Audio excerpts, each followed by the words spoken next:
This is my time. This is my time. This is my time. When I share my story, it's about more than solving the mysteries of our solar system. I represent the curious spirit of the nation, the Choctaw Nation. I am our past. I am our present. I am our future. I am all of us, because our stories make us more.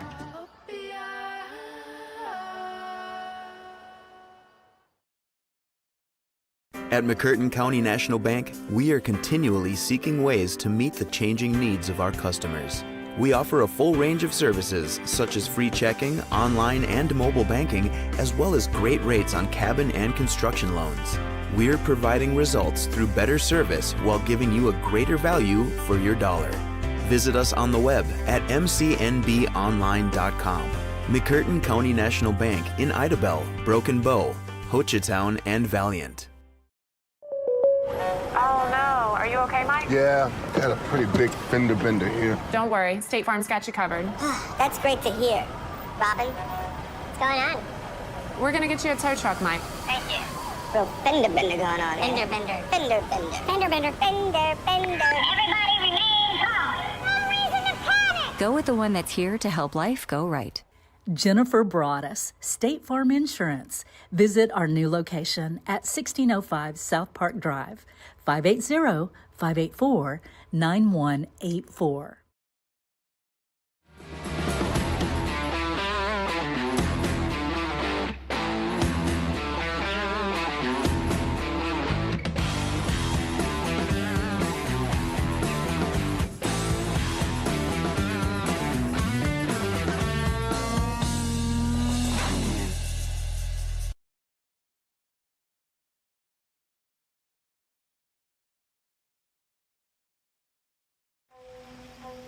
When I share my story, I represent our past, present, Future. I am all of us, because our stories make us more.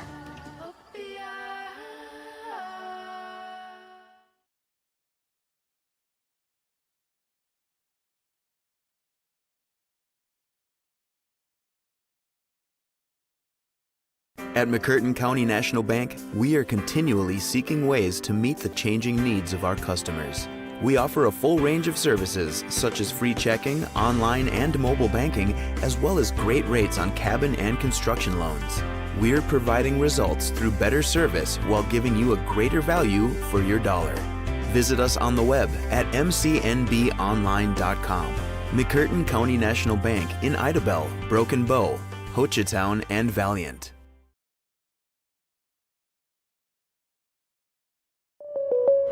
Oh no, are you okay, Mike? Yeah, got a pretty big fender bender here. Don't worry, State Farm's got you covered.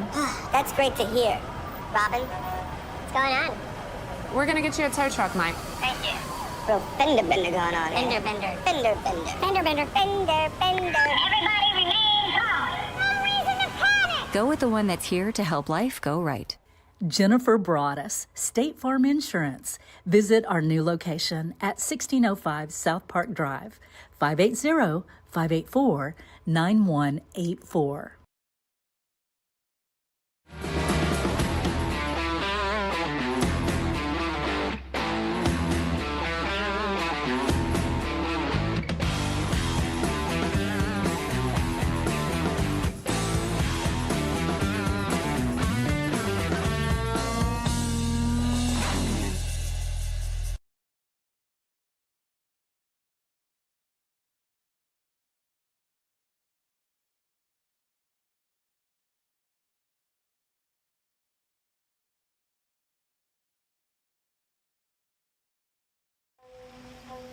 When I share my story, I represent our past, present, Future.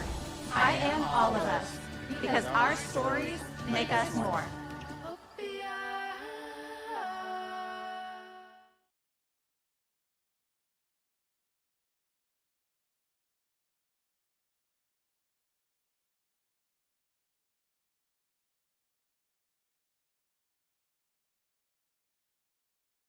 At McCurtain County National Bank, we are continually seeking ways to meet the changing needs of our customers. We offer a full range of services such as free checking, online and mobile banking, as well as great rates on cabin and construction loans. We're providing results through better service while giving you a greater value for your dollar. Visit us on the web at mcnbonline.com. McCurtain County National Bank in Idabel, Broken Bow, Hochatown, and Valiant. Oh no, are you okay, Mike? Yeah, got a pretty big fender bender here. Don't worry, State Farm's got you covered. That's great to hear. Robin, what's going on? We're gonna get you a tow truck, Mike. Thank you. Real fender bender going on. Fender bender. Fender bender. Fender bender. Fender bender. Everybody remain calm. No reason to panic. Go with the one that's here to help life go right. Jennifer Broadus, State Farm Insurance. Visit our new location at 1605 South Park Drive, 580-584-9184.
When I share my story, it's about more than building an inspirational space for artists.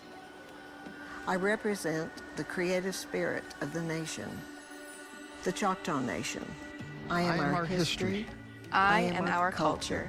I am our vision. I am all of us. Because our stories make us more.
actually picked second in District 484, ranked fifth in the state. The Savage went up there and just dominated. I mean, dominated.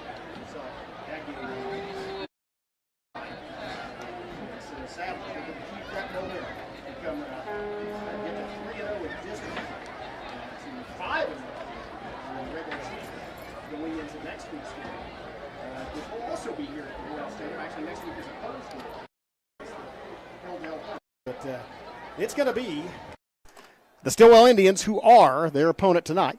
Of course, Stilwell has been traditionally a spoiler for the Savages. The 1990 Savage football team, I believe it's a 26-game winning streak, was ended in the last regular season game by Stilwell.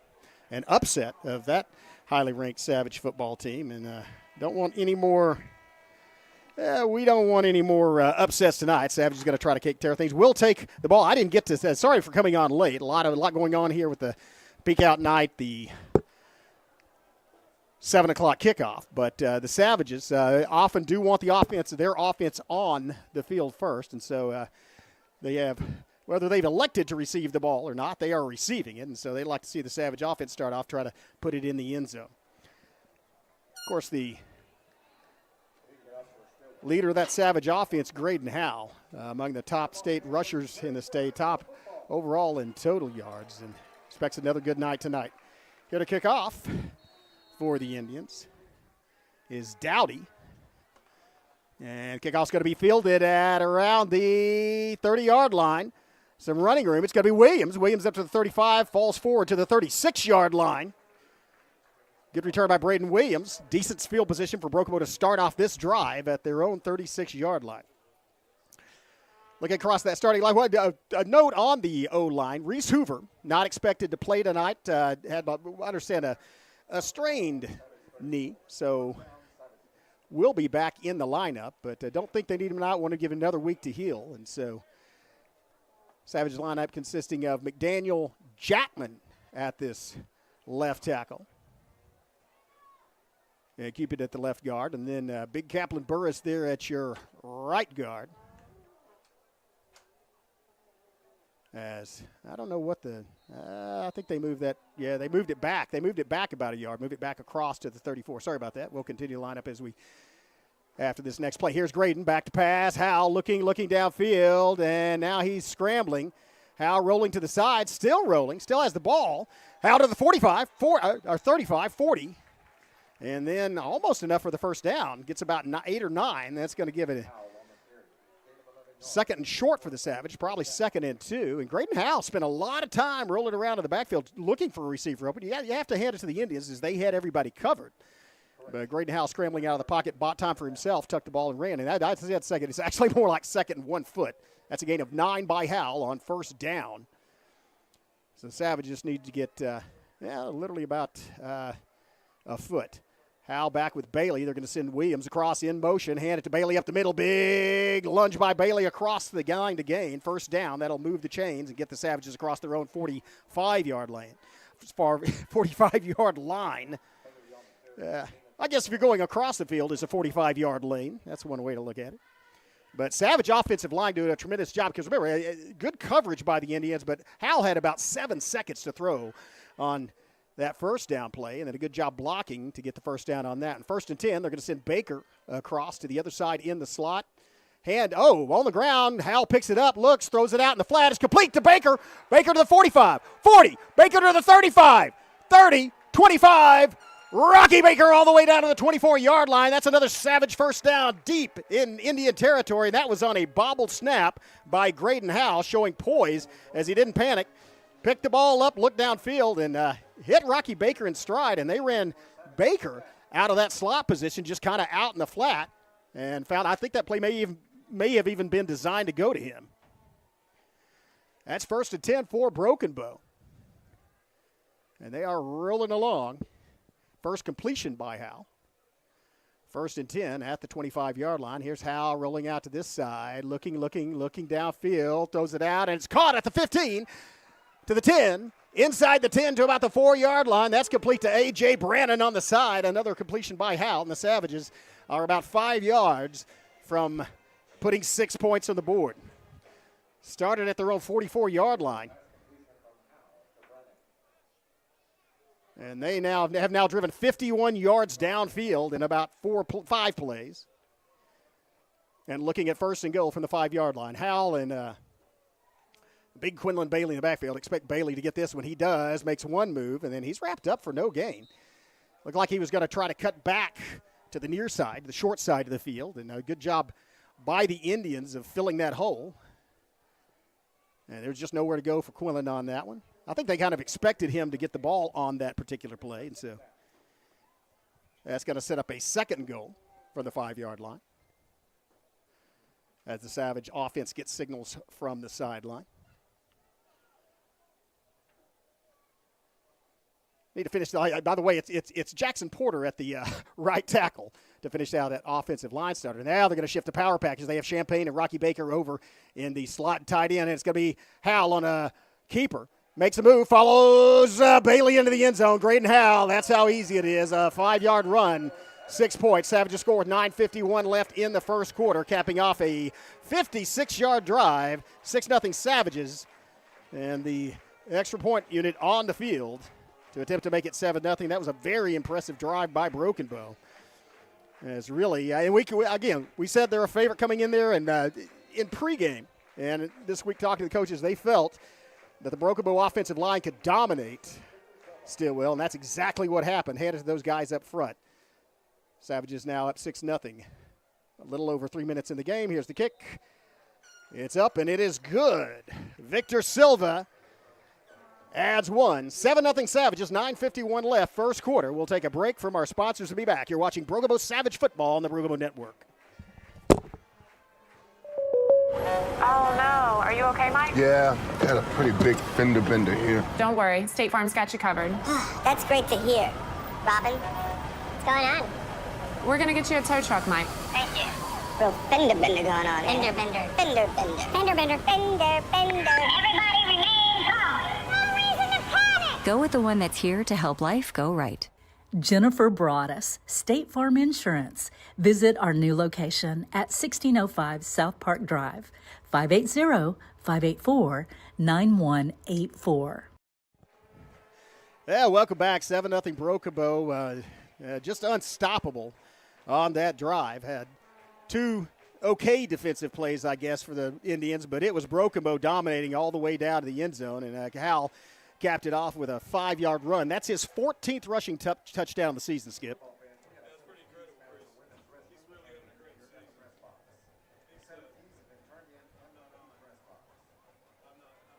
Oh, okay. Well, we're going to have a little audio problem. We'll get that fixed anyway.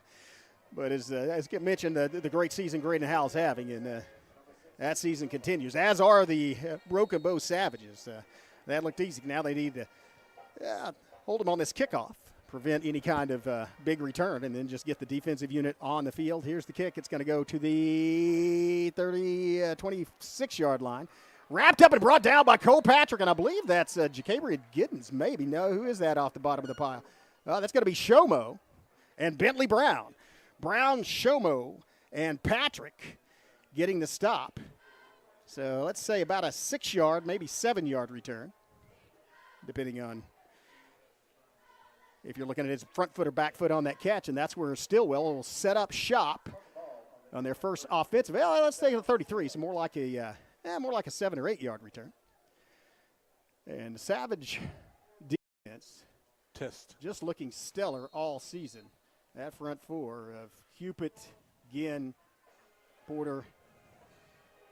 And hang on, we'll get the place. Here's the handoff. It's up the middle, and he's met by Bailey in the hole. Falls forward, manages to drive Bailey forward for a couple of yards, but that's the way that play's designed for the defense, is you want a linebacker to be able to fill that gap, get into the hole, and that's exactly what Quinlan Bailey did. Chris, I think you can hear me now. And Skip Copeland is in the building, folks. I am in the house on top of the rock. Finally. Yeah. All right. Hello, that's a pretty decent gain for first down, considering you got Quinlan Bailey in there. I wouldn't know. I hadn't seen it. Okay, well, back to pass is going to be Martinez, throws it out, and that's going to be incomplete. Good defensive effort, as it was Rocky Baker out in the flat, and he was all over the receiver without committing interference. That was textbook defensive play. Well, that particular formation, Chris, when they come out and twin receivers to both sides, Savages are bringing the house all night long. And that's what we're trying to do is make that quarterback have to commit right away. You saw at that time, and Rocky was in a good position, but if a good throw would have actually been complete there. Yeah, he had a little separation, but his motion was going laterally. So let's see what they do this. I expect him to throw it again. As it's going to be Juan Martinez, the quarterback, back to pass, looking, and he has a little time. Now he's scrambling. He's going to throw it out in the flat, bobbled and incomplete. Had maybe enough for the first down. Baker was there to make the tackle, depending on how far he could fall forward. But pretty good protection, actually pretty good job by Martinez, as there was pressure, but he stepped up into the pocket and then moved out to this side to buy himself some more time. Got an injured Stilwell player. An injury on the field. Certainly hope he's okay. They're going to have timeout for injury. We'll take one as well. You're watching Broken Bow Savage Football on the Broken Bow Network, CN 30.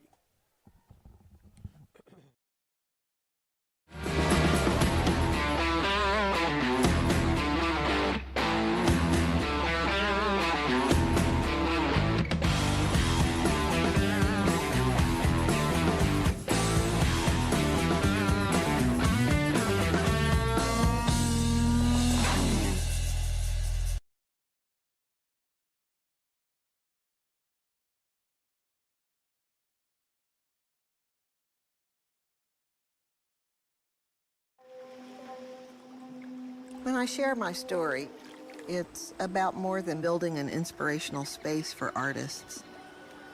I represent the creative spirit of the nation, the Choctaw Nation. I am our history. I am our culture. I am our vision. I am all of us. Because our stories make us more.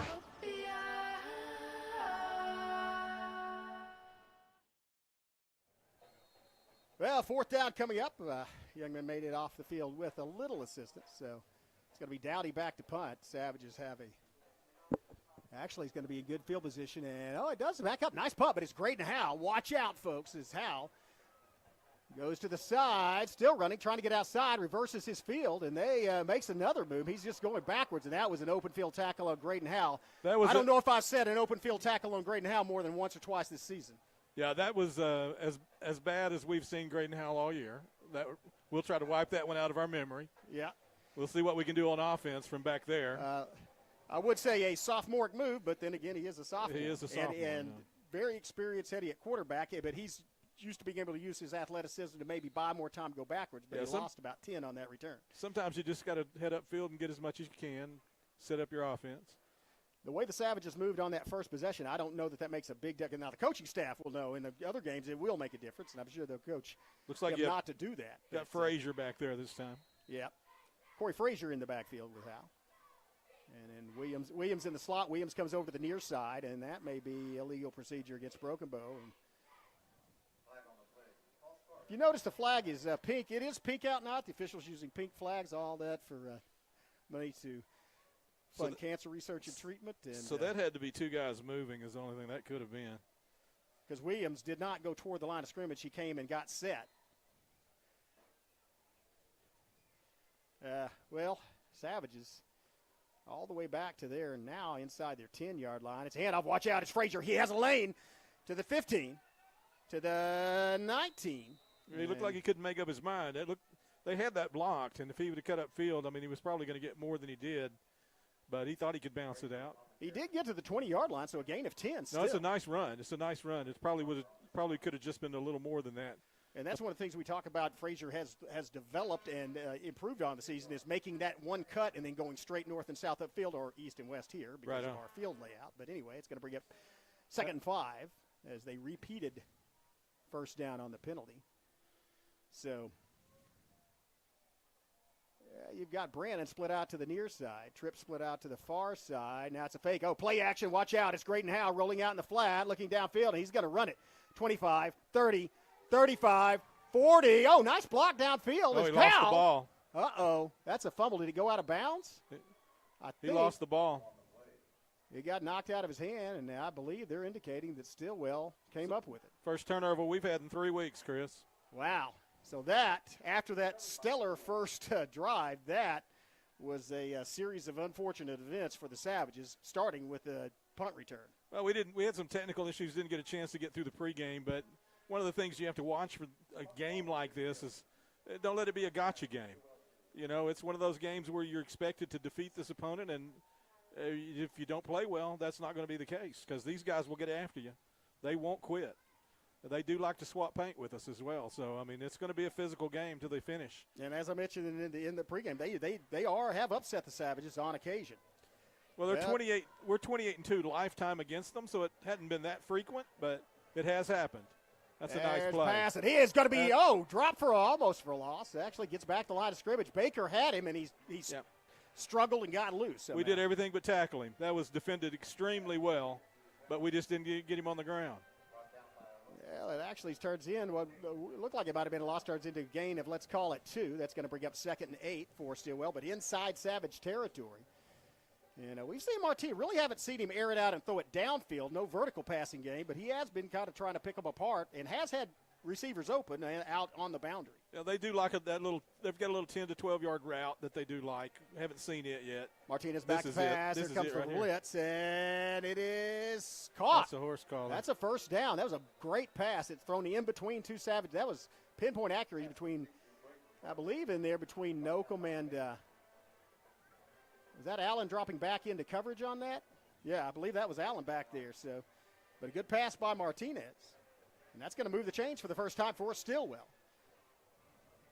Still in the first period, a little under 7 minutes left. Savages took it a second in the end zone on their first possession. But Stilwell, by virtue of a fumble, now driving on the Savages, have it at the Savage 36-yard line, 1st and 10. Here's Martinez. It's going to be play action. Handoff. Oh, that was a hold. That was a tackle on Allen. You got to throw the flag.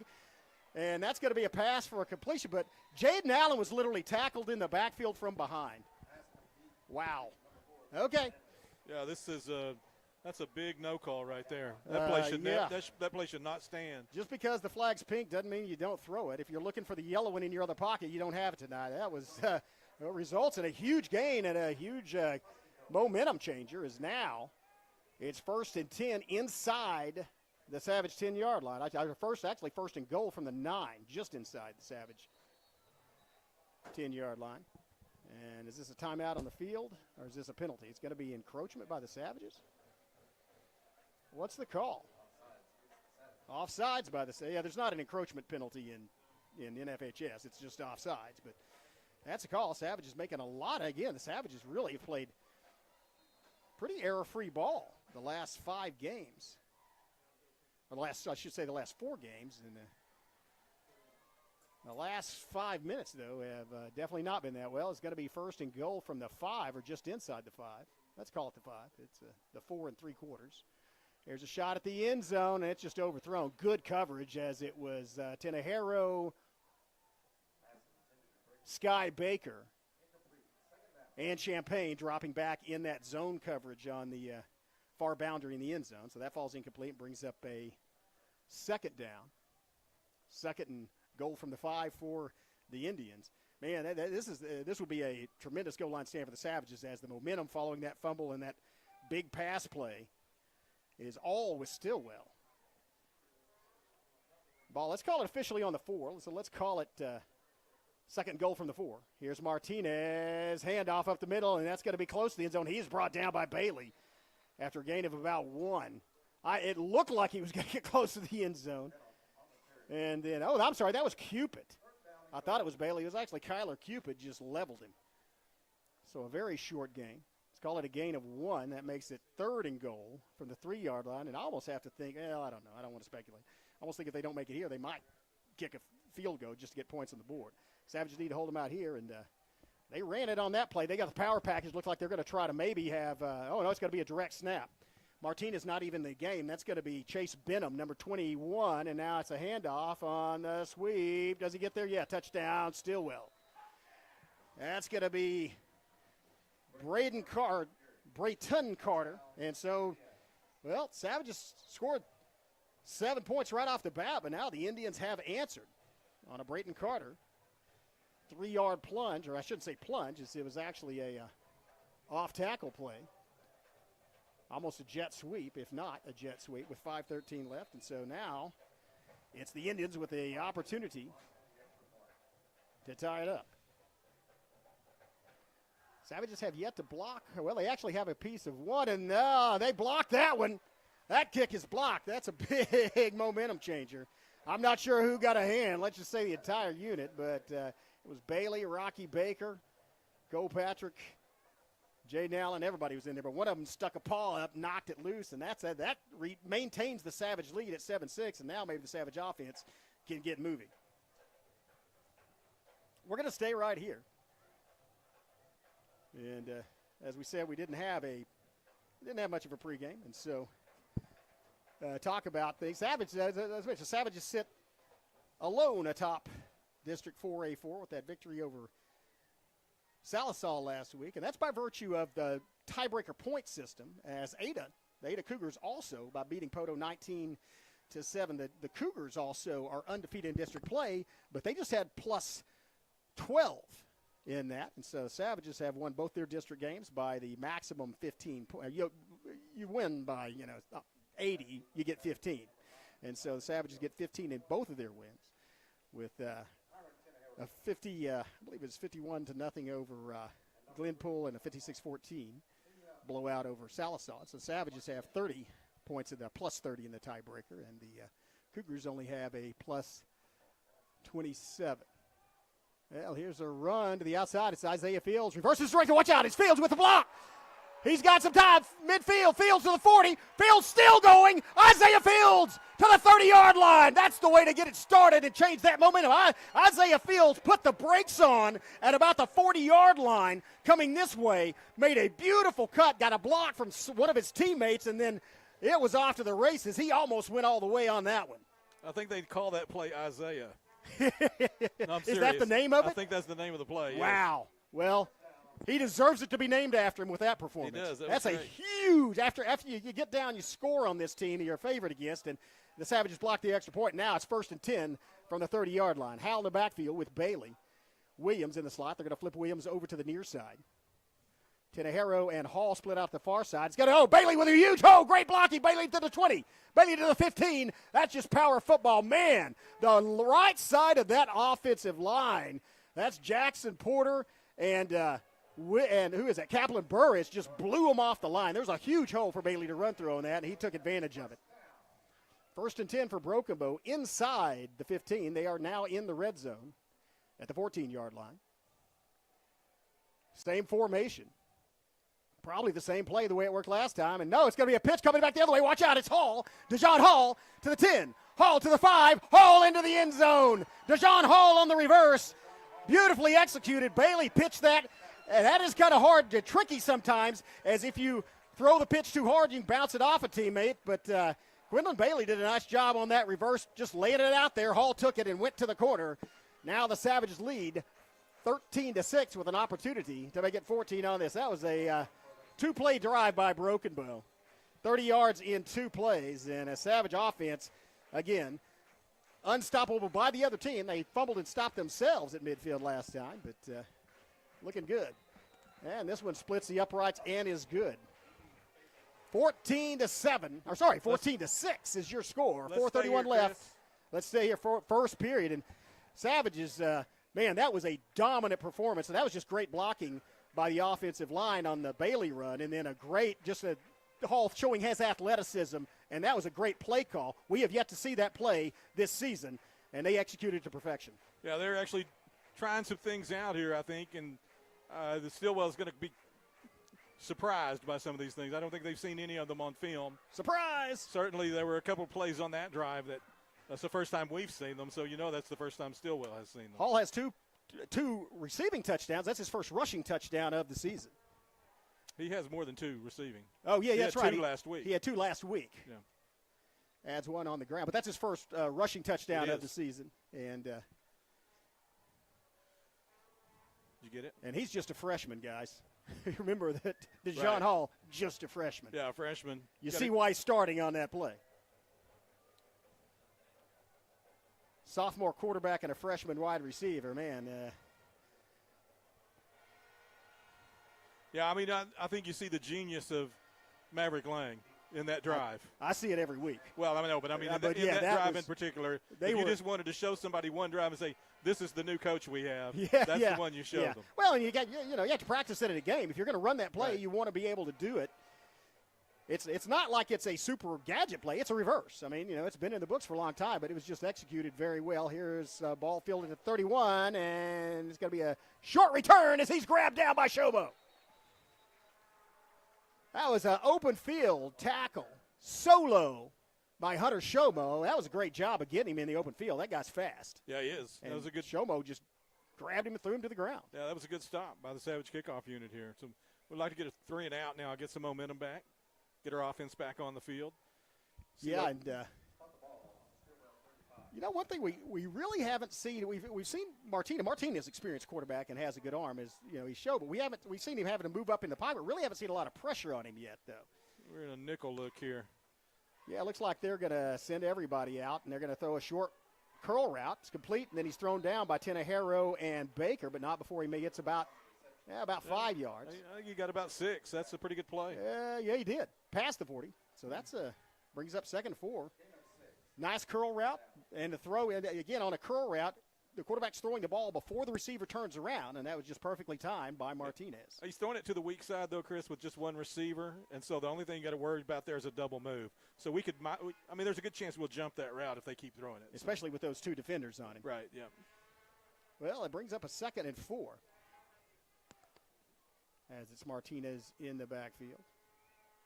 Takes the ball, handoff, looking for running room, has a little, trying to get the first down. They don't get there. He's stopped short by Bailey and Sky Baker, so it's going to bring up a 3rd and 2. And this is going to be, this may be a power football situation where they try to line up against the Savage defense, and I don't know if they'll make it if they try the belly play. I don't know. I'm going to give them credit, though. The way they blocked that play, that was very interesting. I don't think we were prepared for that particular blocking scheme. It gained 3 yards, but here's those twins to both sides. Here come our backers. And Chase Benham in the backfield with Martinez. Here comes everybody. Relief down there. Throw it out in the same route, and they do complete it for a first down across midfield. They're going to move the chains and get into Savage territory. So you got to give them a hand. I mean, that offensive unit, the front 5 for Stilwell's keeping that quarterback protected. He's able to throw those little routes, and they move the chains. Yeah, Martinez about 8 for 10 throwing so far. And one of them, a vertical pass downfield. So I kind of expect this, after that last run got stopped, I almost expect to see him stick to the air. Yeah, they've got big back in here, number 42. Boy, that guy is a load. He's lining up in the slot as a power back. He doesn't know what to do, though. Yeah, that may be Dowdy. Here's a drop back pass, looking, and he's under pressure. Lets it go, and it's through the hands of the receiver. That was another good pass. And again, but he was under pressure. Yeah, it's again, Jaden Allen is forcing that throw before he wants to make it. And that's, if we can do that to them, we'll get their offense off the field. Yeah. But because he likes to have some time back there. He's a good passer when he can set his feet, look downfield, square his shoulders.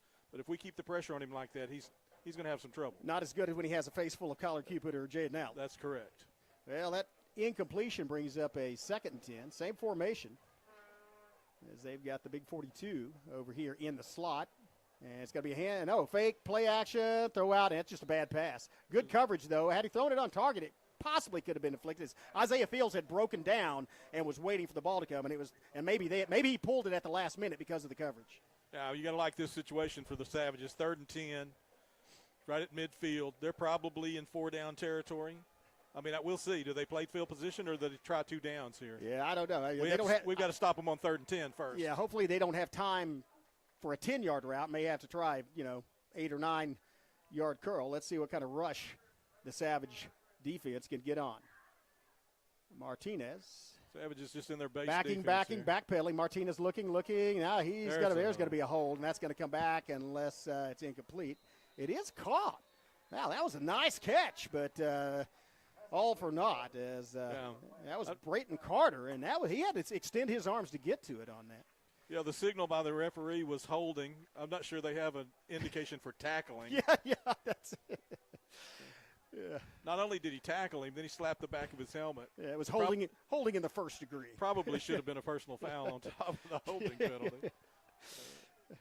It was aggravated holding. How's that? That's right. That's a little AH, and that's going to move them back, and they'll have to replay the down. And, again, that was a well-run route, and That's good easy for you to catch, say. But the reason he had time to get there may be because of the tackling on offense. Anyway, it's going to bring up a 3rd and 20 from their own 41-yard line. And now they're going to break out. That's going to be illegal procedure, and that's going to move them further back. Yeah, it looks like – go ahead. They're going to have 3rd and 26 now. They sent Chase Benham out there trying to run out. And looked like it might have been a wheel route that they wanted to get him out of the backfield and see if he gets some acceleration. But well, he was actually moving backwards behind the quarterback, so I don't know what they were setting up there. Well, Yeah. you would think probably a double pass with 3rd and a half maybe, mile. yeah, that actually double pass, and that has been attempted by Sallisaw. But yeah, they has Didn't work very well. Here's, but again, I mean, he's 3rd down and a bus ride here, so expect some sort of gadgetry. Yeah, and the line to gain is just across the Broken Bow 40-yard line. So if the Savage secondary can even tackle them before they get to R40. Here they go. And that's going to be a face. That's going to be up for grabs. It's 4th down. That's okay. It's going to be intercepted by a lineman. That's Kyler Cupid with his. I'm going to guess that's his first career interception. That's Porter. Oh, it's Porter? Yeah. Jackson Porter gets his first pick. Yeah. I'm guessing. It's like fielding a punt. I don't know if you give him an interception or a punt return there. And he is getting congratulated on the sideline. That's making again. I say it's a heady play because if you don't get the ball off, it's turned over on downs anyway. But that was going nowhere. You can't get a pick 6 too, throwing it up like that. That was 3rd down, wasn't it? That was 3rd and 26. They replayed it was the down. third. Yeah, that's right. Well, then maybe not such a good decision. That's right, because they committed a penalty. Yeah, well, they committed the penalty with the motion. Okay. The motion in the thing in the penalty. First and 10 for the Savages. Frazier, the backfield, got a hand to Frazier. He's going to look for the corner, and he has a running lane, gets it to the boundary, and then tries to cut up, and no dice over there. Yeah, I don't think that's what they want him to do. He did gain about 9 yards, though, getting over there. Still, though, they want him accelerating, and then the minute he sees a crease, turn it up. And normally you say north and south, but in this case it's head west, young man. Yeah, there you go, Horace Greeley. Maybe to go out and then make a sharp cut at about the hash mark or the numbers and just be going vertically. But anyway, we're going to go empty here, though, and put 5 in formation. And maybe give Graydon Howell a chance to scramble as well or find an open receiver. 2nd and 2, we like this down. It's going to be Fields now. He's coming, they're rolling out this way, looking, still. And it is caught at the 3-yard line by Frazier. It's Corey again. Yeah, 1st and goal. Wow. And Graydon Howell that was fantastic pass protection as Graydon Howell just sort of jogged over here and had all day to look for the open receiver. It was also a fantastic pass. Yeah. I mean, that was a rope right to him. About a 3-foot gap between two defenders. That's Graydon Howell threading the needle. And maybe see what we have on 1st and goal from the 1-yard line here. Yeah, sewing up a 1st and goal from the 2 for the Savages, and this is Frazier. This may just be a Frazier plunge. I think they're going to try to let Corey score for sure. Yep, and they're going to switch Rocky Baker over to the near side. No, it's going to be Hal. Hal following Frazier, and he's in the end zone. And then they tackle him after the fact, but Graydon Howell. Stay on Graydon. Well, that's his 10th rushing touchdown of the season. And the Savages, just inside the end of the first quarter, go up 20-6 with an opportunity to add a point by Victor Silva. That did look easy. Yeah, I mean, we had a little stretch there, a few minutes of bad football, and I think we've got the ship headed in the right direction again now. Mentioned that's Victor with another extra point, and he's only missed 2 all season. 21-6, Savages ahead.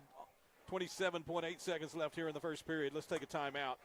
We'll be back in 30 seconds. You're watching Savage Football.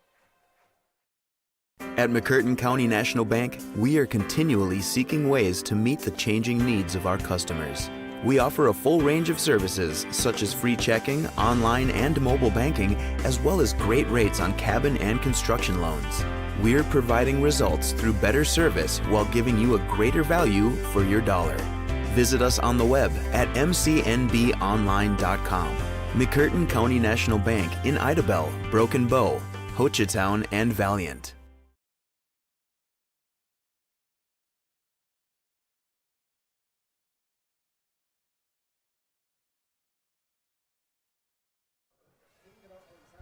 And welcome back. Savages on top 21-6, kicking the football off here very near the end of the first period. 27.8 seconds left in the first period against Stilwell in a district game. The Savages trying to stay unbeaten in District 4A4. They're 2-0 in district. The Indians have not won a district game since October of 2022. We don't want to be their first victim. So yeah, Savages. One of the things that in that interview last week after the Southsaw game, Coach Maverick Link talked about respond, and the Savages have responded. This is fielded at about the 33, and decent return all the way to the 40. That's good field position. Yeah, he's brought down by, I believe, Brown and Shomo. No, that's Maverick Soto and Shomo. And so that's going to be decent. Yeah, start at your own 40-yard line. Not bad. No, that's good field position. They're 60 yards away. See if they can get their offense going. Let's see if the Savages, I've got to hand it to Stilwell. I thought, well, there were 2 holding calls, but I thought the Savages were going to be sacking Martinez, from the get-go, and they've done a good job of protecting him so far. He stepped up in the pocket and was rushed a couple of times, but hasn't really been dropped in the backfield.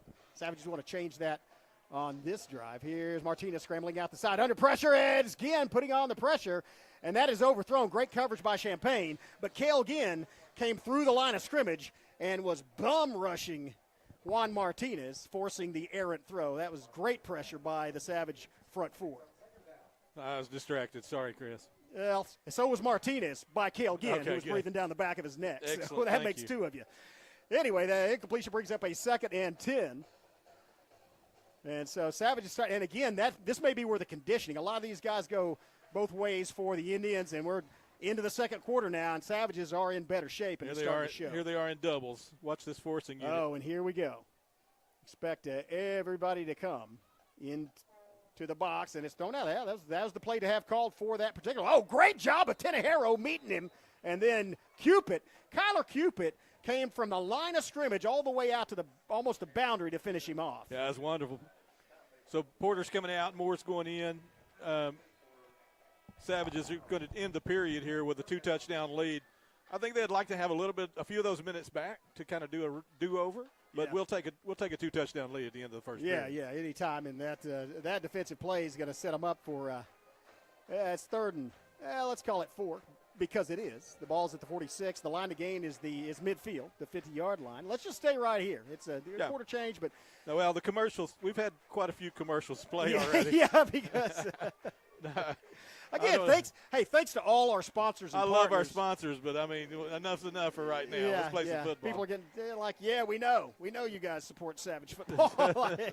We do too. Yeah. Again, a huge thanks to those people. And the reason is because we are untangling things here in the press, but literally untangling things in the press box. Yeah. Savages doing what they need to do so far. Let me see if I can find my chill, get my groove back here, get into this ball game.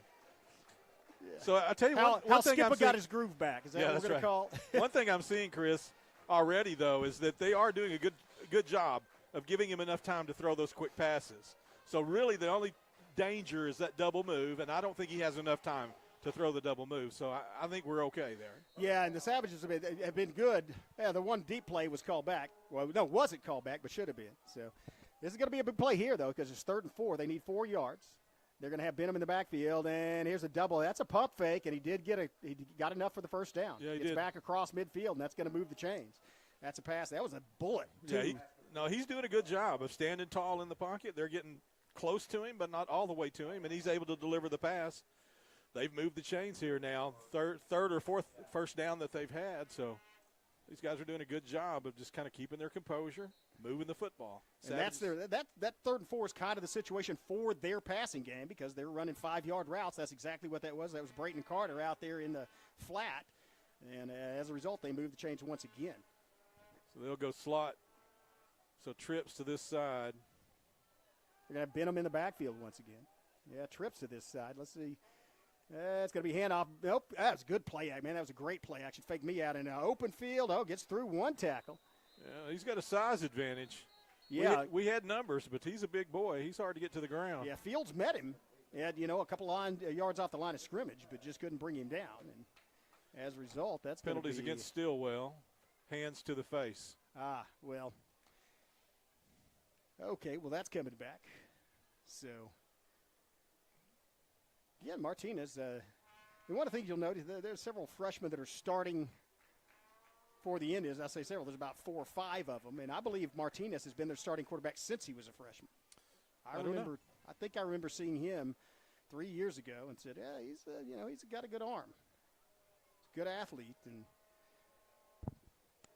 got a little help with a hand to the face from one of his linemen there, so they're going to replay that down. So that's only a 5-yard penalty? I thought that was a 10-yard penalty. Well, it's more like a 7-yard penalty, right? Nope, it's 5. It's a 40. That's weird. Okay. Yeah, 1st and 15, and now he's under pressure. Watch out. Savage going to get to him. Oh, man, he was being chased by Burris, but throws it into the dirt because he had. I think they have a hold there as well. Jaden Allen, they had Jaden by the shoulder pads, and I'm pretty sure that's what that flag was. I'm sorry. I thought that was 77. That's actually Jimmy Brown in there applying the pressure. He has his shirt rolled halfway up. I saw the 7, but good job by Jimmy. And, well, they're moving back, Skip. Yeah, it's a holding call, not against Jaden, on him. It was they had him by the shoulder pads. They had to violate the rules in order to stop him. And that's one thing, we really haven't seen either Allen or Cupid crashing in from the edge, but that's because at least on that long play, Allen was tackled, and he was held on that one. So Savage is getting pressure on the quarterback. This is still first down, but a mile, as they still have Benham in the backfield. That's going to be a rollout. Martinez, he's under pressure. Here comes Allen, thrown up for, that's a good pass, and it was caught right at the original line of scrimmage, so that's going to bring up 2nd and 10. Yeah, they're doing a good job on those timing routes, Chris. They really are moving the football effectively. But now when you're 10 yards behind the chains, those passes are not going to get you a first down. You run out of downs before you can get there. They were coming with 4th and 5, 4th and 8. That was Brayton Carter, who is his favorite receiver in this game, number 12, and I believe he's caught about half of the throws. They're kind of in a quandary. Anytime they try to buy themselves enough time to throw the ball downfield, they wind up with a holding call because our guys are just too strong and fast for them. And again, that may continue through as we get further into this half. Timeout, Stilwell. We'll take one as well and have a break. And another word from our sponsors. You're watching Broken Bow Savage Football, the Broken Bow Network. See you in 30. Oh, no. Are you okay, Mike? Yeah, got a pretty big fender bender here. Don't worry. State Farm's got you covered. That's great to hear. Robin, what's going on? We're going to get you a tow truck, Mike. Thank you. Real fender bender going on. Fender bender. Fender bender. Fender bender. Fender bender. Everybody remain calm. No reason to panic. Go with the one that's here to help life go right. Jennifer Broadus, State Farm Insurance. Visit our new location at 1605 South Park Drive, 580-584-9184.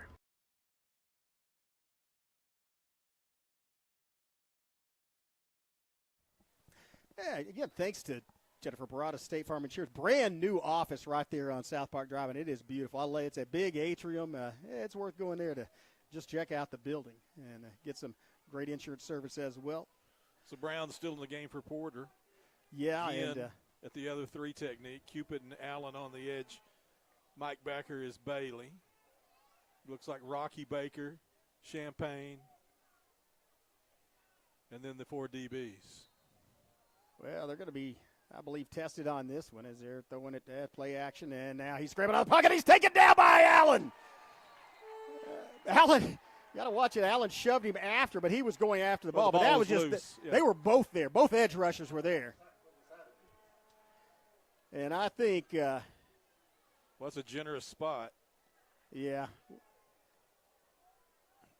Well, I think his ankle was there when his knee hit the ground, but he was leaning the other way. So that was a sack by Allen. That's the first sack on Martinez, but it looks like that may be the first of many, the way that Savage front 4 is coming through. Yeah, that's what I'm saying.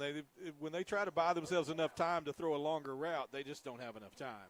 They've got a big issue with these edge rushers from Broken Bow. Well, they're dropping twins out to both sides, and now they're going to send the back out of the backfield. Under pressure again. Launches it downfield, and it's intercepted by Patrick. Patrick became the receiver. Cole Patrick with a pick. That was perfect. Cole Patrick had a step on him and just followed the ball. Once he read the ball, he became the receiver on that and got his pick. Yeah, we got a flag at the line of scrimmage. It's probably on Stilwell. Yeah, they're picking it up. And who so are they? They should have given him possession at the 20 there. Again, these spots. They took away the momentum carried him backwards. They took that yardage away from him. Well, he took the ball away from them, though, and what a tremendous job by Cole Patrick. And that's what they teach you. He was 3 steps behind the receiver, and he just looked up and became the receiver, ran, and that was a great pass if you had a guy that could speed up and catch it, but they got caught trying to throw it downfield that time, Skip. So they tagged on something here at the end of this play, Chris. I wonder if it's it could be roughing the passer because that would be a first down. It's a dead ball foul. So there was a penalty called against the Savages, apparently on the return post-possession, because it's Broken Bow's football half the distance to the 9-yard line. Something that you almost expect a block in the back or something like that because of the – there was no return. Well, there wasn't, but – Said personal foul? Oh, okay. Roughing the passer maybe? Well, roughing the passer would be an automatic first down, wouldn't it? Yeah. Regardless, it's 1st and 10 for Broken Bow. They're on 9-yard line. Graydon Howe in the backfield with Bailey. And they're going to send Williams to the other side, the far side in the slot. It's going to be handoff. Bailey looking for – oh, what a huge hole. Bailey just falls forward for about 5 yards, and that was just following your blocking. It was a good job by the linebacker there, fitting up in that gap and getting Bailey by the legs while he slowed him down enough to get some help. He didn't tackle him, but he did slow him down just long enough to get some help. And it's still a gain of 5. That's how great that line surge was by Broken Bow. So that brings up 2nd and 5 from the 14-yard line. Same formation. Hall and Tenejero split out to the far side. And now they're going to flip. Well, once again, same set as last time. Oh, now it's play action. It's going to be Graydon Howe rolling out, throwing out in the flat. It's caught. Watch out. Caught by Hall. Or no, that's Brandon. Brandon bulldozes his way to the 35-yard line.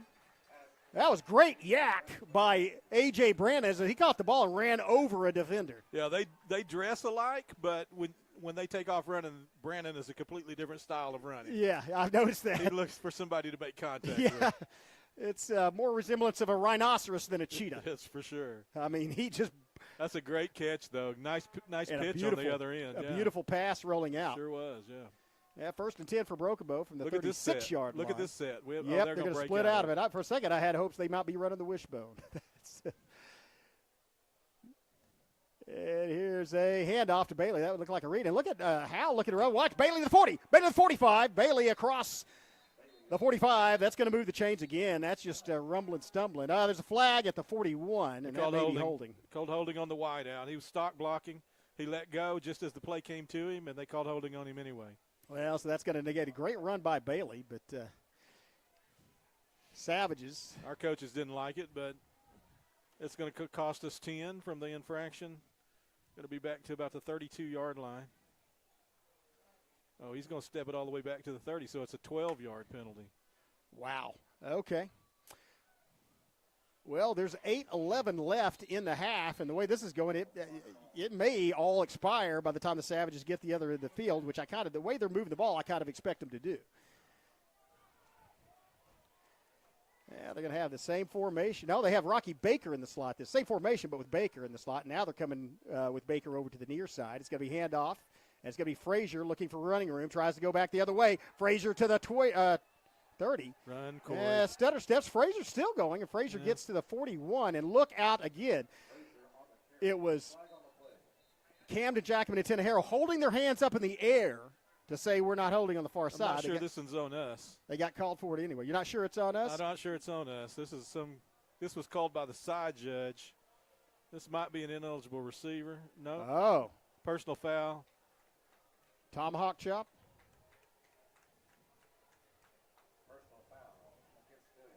Well, that's going to tack a lot onto the end of that carry, and that's going to give the Savages another first down. So they're ejecting 19 from the game.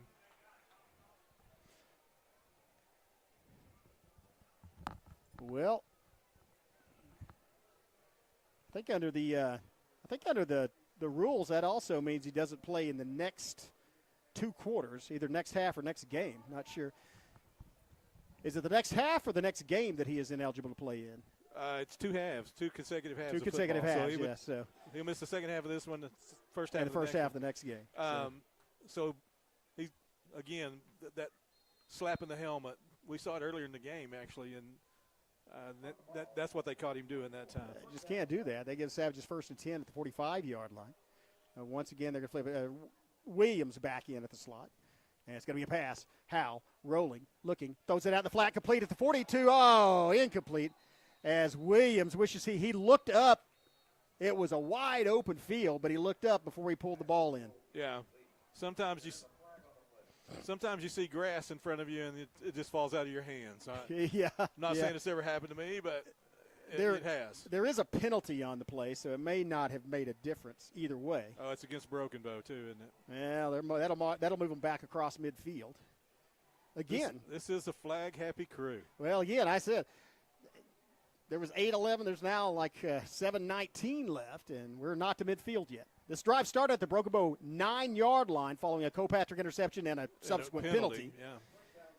So Savages have more penalties on this drive than they had, I think, in the first game. Well, we're averaging 100 yards per game, so yeah, we're on mark here to maintain our average. Well, that's going to replay the down. First down, albeit from, let's call it the 49-yard line. They're going to send Brannon in the motion. Brannon is an extra blocker for Frazier. Frazier, 45, 40. Frazier to the 35. Frazier 1st and 10. That was great blocking out on the How perimeter. about the design of the play? As Brannon comes in out. orbit motion behind the quarterback, then he's the lead blocker. Beautiful. They toss it to Corey, and he follows Adrian. Hey, man, what a great play. That is a beautifully drawn, good time to call it, and perfectly executed. Works in the Yeah, I mean, once again, the only thing there, you've got to caution A.J., you got to stay flat until the ball is snapped. Otherwise, they're going to whistle you for going towards the line of scrimmage. Yeah. But that's a great play design. That's nice. That moves the chain. Savages 1st and 10 from the 35-yard line as they switch Rocky Baker to the other side. Now it's handoff. Oh, nice hole. 35, there 30, you go. 25, Attaboy, 20. Corey. Goodbye. Frazier, 35 yards, and nobody even touched him. No, that's what happens. That's what we're saying earlier. When you see that crease, you've got to dart through it and head. In this case, we're moving east now, and that's what happens. Corey found that crease, accelerated up the field, and got himself a big touchdown run. Frazier goes 35 yards, and the Savages now lead 27-6. Opportunity to make it 28 here off the foot of Victor Silva. Skelton, your holder. Said Silva, your kicker. And here's the snap. Here's the kick. It's up, and did it make it? Yes. 28-6. Savages, offense unstoppable. 4 possessions by other team. Had 1 fumble they lost. Otherwise, it's been 4 touchdowns. Yeah, well, 1 fumble is kind of the black mark on the first half so far because we'd gone a really long stretch without any kind of turnover until that fumble.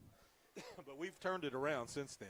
Yeah, let's just keep it right here. As we let's said. do. Yeah, let's talk this over. There's again, Savages came into this game as a heavy favorite, and they're showing why. It had the sense of not inevitability, but it's just a matter of time till the Savages just put it in the end zone, and they did get some stops on defense. You got to hand it. Juan Martinez, great quarterback. I mean, he's playing a good game, but he's just outmatched. No, I like him. I think he's holding his poise under a lot of pressure, and those out routes are working effectively for them. The problem is they can't buy themselves any time to get any further downfield, and they wind up getting themselves in down and distance situations that they can't manage. Yeah, I think Chase Benham probably has about 6 yards on 4 carries. I mean, they just can't run the ball on broken. Yeah. Yeah, that's probably about right. And 8 of that was on the first carry, I think. And we're swapping out tackles, and moving in, keeping people fresh, and they're not. They're playing the same guys. Yeah, you almost expect this one to go around the 30 or 25 on the opposite side. Let's see where it lands. And nope, actually 34. And somebody missed him. Patrick. Wow, he was tackled again. Shomo, is that Shomo again? That's the 3rd consecutive kickoff he's made the tackle on. Yeah, Hunter Shomo. Hunter Shomo. Well, he hunted him down once again on that one, and that's kind of. Looks like Sonny Freeman out there and Jimmy Brown, so a couple of different defensive tackles. No, that's Guillen. So Freeman's on the edge. So Cupid getting a little breather here. Yeah. That's Bentley Brown out here. Bentley Brown's giving Bailey a breather. No, Bailey's in there. No, I'm sorry. Sonny Freeman on the edge. Yeah, that is Freeman. I thought that was 65. But here's a rush. It's getting back to him. No, it's going to be a screen. Oh, almost picked. Kale had that red. That screen play. Man. They saw that coming. We've seen that on film all week, and they've been coached very well on it. That should have been a pick six. You could see Kale at the end. He's going, I just had it. Look at him. He's still aggravated. I know it. That was a pick six all the way. He just didn't catch the ball. Yeah. Well, I mean, Jackson Porter has one, so he's got to catch up, right? Yeah, that's right. The defensive tackles are getting it done tonight, aren't they? That's a great play. That play's designed to let the rush come at you and then throw it underneath, and it beautifully read by Ginn. He got out there in coverage. That brings up a 2nd and 10 on the incompletion. Yeah, they're tight this time. They got 7 tight. Oh, they are. They may run somebody out here in a flood, and that's going to be holding. Come on, guys. Come on, that's a holding. Yeah, the pass is off. How is that not a hold? Man, it's not holding, it's tackling. That was Allen once again, wasn't it? I don't understand why they're so flag happy a moment ago, and they won't throw something like that. That was incredible. Okay. Yeah. It was incomplete. 3rd down and 10. Yep. Yeah, so still incomplete with the when your offensive guard leads your team in tackles, there's something going on out there. That's right. So brings up 3rd and long. Is back to pass. He's under pressure. Oh, steps up in the pocket. Good job stepping up the pocket. It's up for grabs. Can the Savages grab it? Intercepted by Sky Baker. Sky Baker with a pick. Yeah. Beautiful job. Breaking down, going up, and getting the ball over 2 would-be receivers. And again, Chris, 3rd and long. They throw the ball up. We pick it off. It's just like a punt. I mean, it's we've got the football now. We're at the 16-yard line. So, hey, 6:15 left here in the first half. Savages up by 3 touchdowns, and their offense coming back onto the field. So, hand it to Juan Gonzalez. He launched that into the stratosphere. That ball it came out of his hand at about the 30 and hit at about the 20. So that's 50 yards in the air, and that ball went about 50 yards high in the air. 50 yards downfield and 50 yards in the air. Juan Gonzalez was the left fielder for the Rangers. Oh, Martinez, sorry. I knew that game made fun of me. He knew that name was familiar. Oh, it was the left-hand thing that gave it away. Yes. Yeah. And it's rollout. Watch out. It's Howell. He has an open receiver. Oh, couldn't get to it. That was Tenahero, wasn't it? He had 4 steps on the defender. It was a little over his hands. He had to extend to get it, but, man, It was just a little too far. Yeah. I think Graydon Howell would like to have that one back. Oh, there's a flag on the play. Well. So they see holding that's on our pass, but they don't see the tackle on their pass. Hey, when we said this night was going to be a pink out, we didn't mean penalty flags, okay? That's not the idea. No. Well, it would have been negated had it been a catch, so I guess just as well. They will replay, and maybe repay. 1st down. They got Bailey in there now.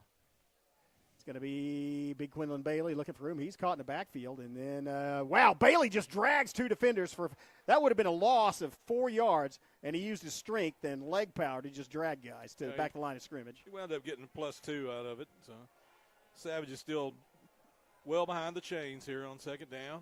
Clock moving, 5:45 left now in the half. Yeah, one thing we really haven't seen other than down here on that touchdown is Graydon Howell taking loose, running it downfield. I think they don't want him to do that in this game. Yeah, really. I'm pretty sure they don't. As they've got Bailey in there, Rocky Baker in at slot. This may be power football coming this way. And no, they're going to roll out, blocking for Howell. He throws it out, and it's caught. Caught by Hall at about the 24. Is it enough? And not quite enough for the first. He's about 3 yards short of the first down. He's about 2 yards short of the flag. He had it. He was the right distance, but he had to come back to the ball. Come back to the football, yeah. That's a great job of adjusting to get back to that football. But that was good blocking, and that was designed with Baker and Bailey rolling out and extra blockers. I don't understand did he fumble at the end of the play? Why is the ball at the 20-yard line? He was at the 24-yard line when he caught that pass. It's at the 21. I guess he did. I must have fumbled it. That's the only way I missed it. It was right here in front of our sideline, and the players are blocking it. Well, anyway, brings up a Third down. It's Hal looking the other way. Now Hal, look out. Oh, now Hal's scrambling. Hal loses one. Would-be tackler, 25. He's Hal got the first down. Got the first down. Graydon Hal moves the chains. And at the risk of sounding arrogant or disrespectful or whatever, they're working on Graydon Hal's passing game because he could do that every time. They want him to throw it downfield and develop that passing game. Yeah, no question He's about not looking to run. No question about it. The vertical passing really is what we're looking at tonight as much as anything, and probably only in this first half. Yeah, because he could have taken off, I think the only reason he took off is because he had pressure from behind. Anyway, 1st and 10 for Brokebos. They send Bailey to this side. Oh, nice job of Bailey. He just made a move. Bailey just stuck his shoulder outside of a would-be tackler and slid past him. Yeah. Looked like big Larry Zonka that time. It does. Man, I was going to say, he protects that football with that double arm grip right in his gut. Remember how Zonka used to do that double grip and then just kind of spin his shoulders? Yeah, he used his shoulders and he didn't let go of the ball. Yeah, they would just miss him. I mean, that's what Bailey looked like right then. Yeah. Zonka was 39. Bailey's 44. Of course, Bailey also reminds me of little Brian Bosworth at linebacker, and he has the right number. So, that's a great run on first down. Just foot off of a second and about a foot. Now a jump pass. It's complete for the first down. That pass, a nice catch by Williams. Braden Williams on their side, but that was just enough to get the chains moved. So that edge rusher, number 35, he's about 6'5", and Graydon had no choice but to jump and deliver the ball over the top of him there. Well, if there's one person that's used to jumping over 6'5" guys, it's going to be Graydon Hal. He's done it in the basketball lane for the entire season. Let's see how tall that guy is. No, they don't have their heights on here. How much? They don't have their height on here. Yeah. He's about 6'5", though, I'd say. 1st and 10 for Brokebo over their own 41-yard line here in the second quarter. Oh, ball on the ground, fall on it. Hal actually thought about picking it up, and then instead of just immediately falling on it, and then when he saw one of the defenders there, just rolled the ball into his we've spent a few weeks not seeing the ball loose like this. This is a little unnerving. Yeah. But we did recover that one. It'll put us back about 2nd and 15 now, though. Yeah, but that's the kind of thing that could really cost you against a Ada or a Salazar or a Poto or somebody. That's why I say it's unnerving. 35 on that end. Yeah. Well, there's 2:33 left in the half. The Savages, with a big lead, 28-6, would like to go put another touchdown on the board in the next 2.5 minutes.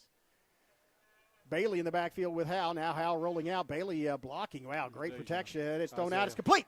50. All the way into Indian territory, and that's going to be Isaiah Fields on the reception. Yeah, I thought it was Dejon Hall, but it's actually number 5. That was a good route. And the thing about that design on that play is if you noticed all 3 of those receivers moving in this direction, flooding this sideline, and Graydon just has to pick which one's open. They've got to leave somebody open because we've got 3 receivers.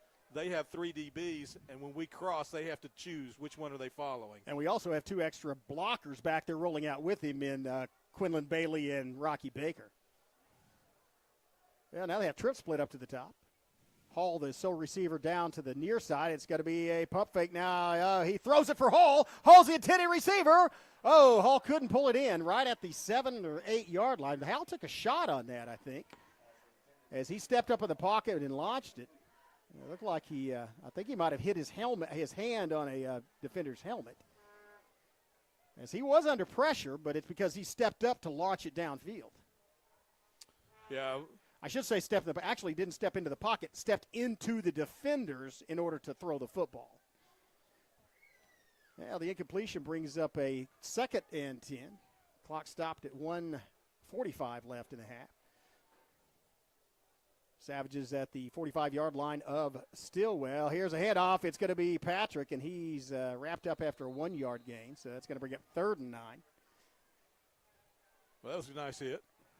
Yeah, it Slammed to the ground by 42. 42's a load. Big old boy. He is. He's a load. Not sure who that. I think that may be Noisewater. Dustin Noisewater may be 42. So this is an interesting play call. No, it's Downey. For Coach Lang. 3rd down and 9 here. We'll see what he pulls out of the bag. Yeah, he's got Patrick in the backfield with him. They're going to flip Baker across the other side. And they have Brannon split out at the hash mark. Play action. Howell rolling out. Oh, nice pump fake, and now he throws it downfield. It's just over the outstretched arms of Brandon. Brandon had to leave his feet and go up to get the football. Couldn't quite get there.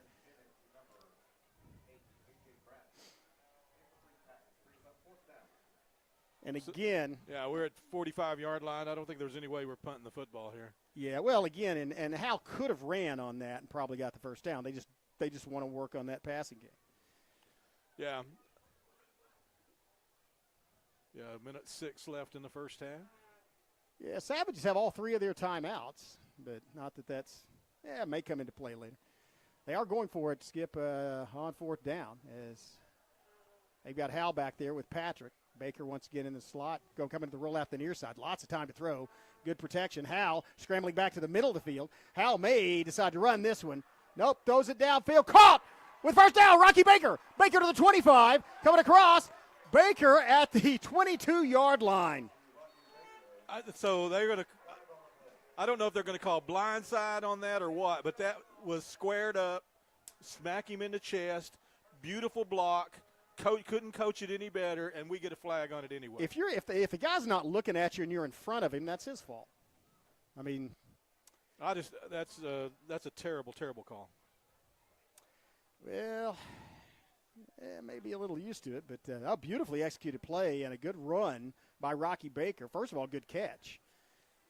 Let me look around for a minute and make sure we're playing at home tonight. I thought we were. I didn't drive very far. Yeah, keep in mind that was a 4th down play. Yeah. And should have moved the chains, but it won't. It will move the – it's going to be from the – it actually moves the line of scrimmage forward because it's from the spot of the foul. They called that a blindside block. They were chest to chest. Yeah. Well, it was 4th and 9, and now with the penalty it's 4th and – let's call it 7. Line to gain is the 40, just to this side of the 35-yard line. So it's going to be 4th and 6. Patrick in the backfield with Hal. Champagne split out to the far side. And Hal rolls to the near side. Looking downfield and throws it downfield. It's intended in the middle field. Caught! Hal! Touchdown on the post route! Hall to Hal, that combination once again. And there ain't no flag. Man, that was a beautiful pass. I hope 47-yard touchdown at some point pass. I'm going to get a cease and desist letter from those guys.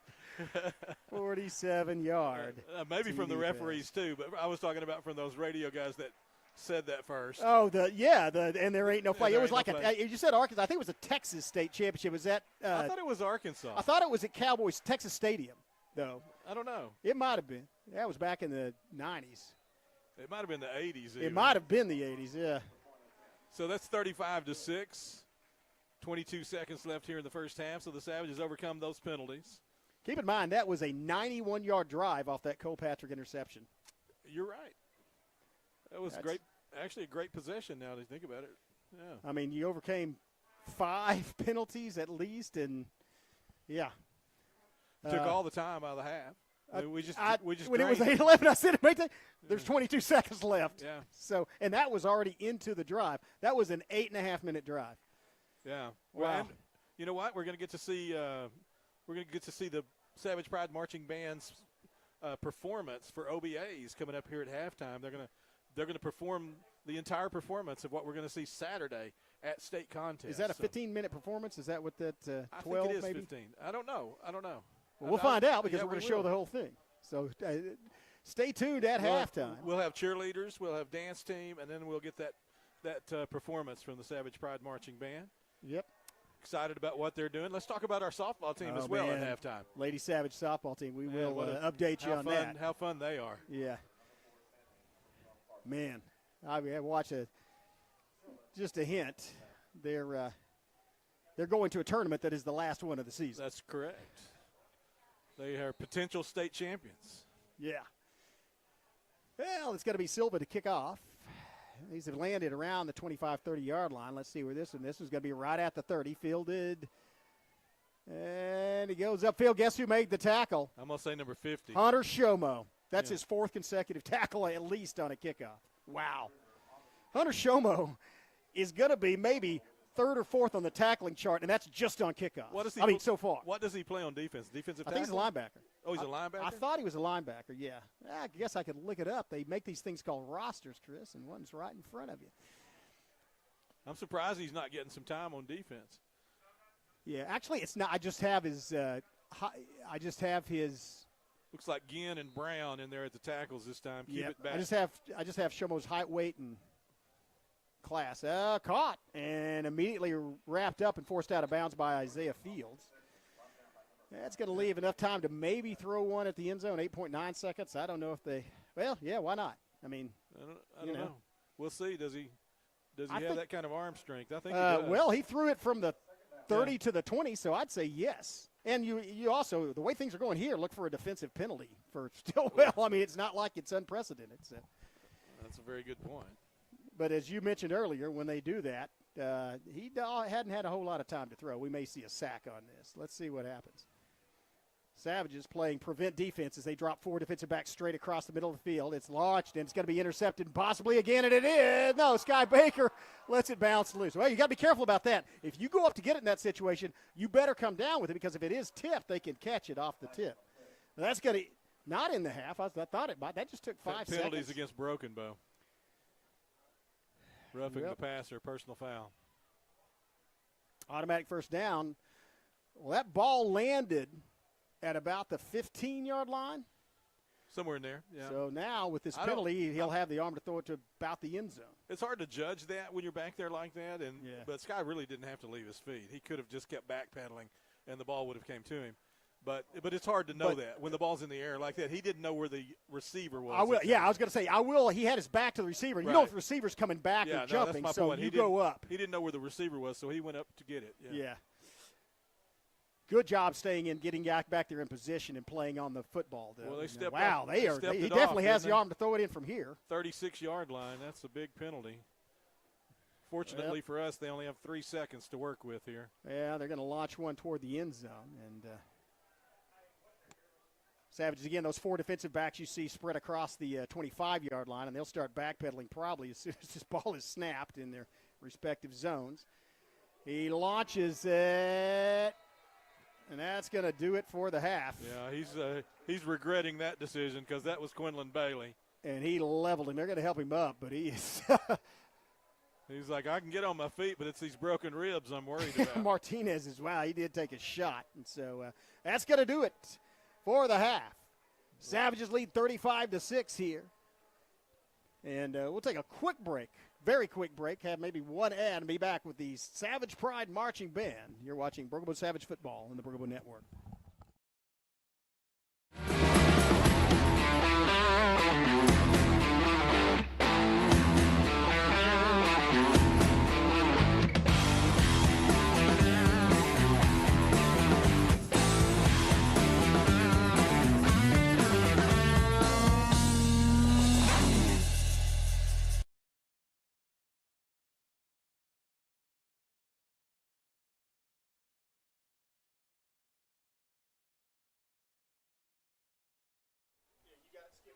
Yeah. And welcome back. We've got, looks like cheer is going to perform. So we've got our cheer team on the field, and our cameraman's got his work cut out for him, because they're spread out from the 25 to the 25. Here we go. They're going to come back together.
Football High School cheer team.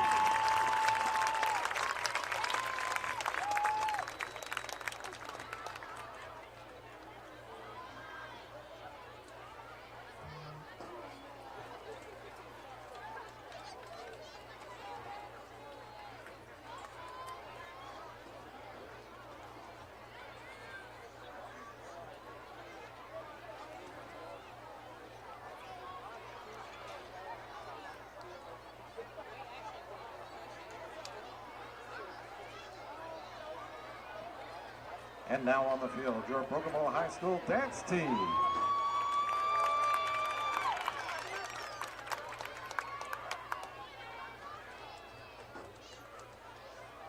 This flow rider,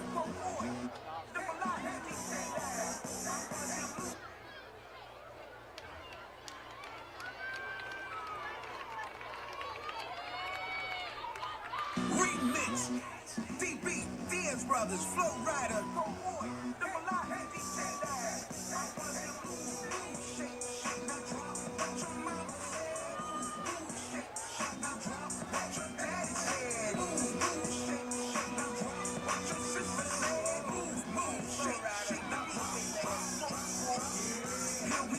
and you know your feelings, he's the last pit, no better let somebody know we roll. Show up in your town and blow, but these G's ain't nothing. So drop to the floor, do it, switch, bounce up and down, cause you're oh my.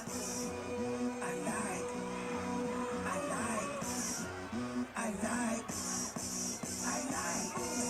shake, now drop, what your mama said. Shake, now drop, what your daddy said. Shake, now drop, what your sister said. Shake, now drop. Do my thing, ain't nothing wrong, ain't nothing wrong. Do my thing, ain't nothing wrong, ain't nothing wrong.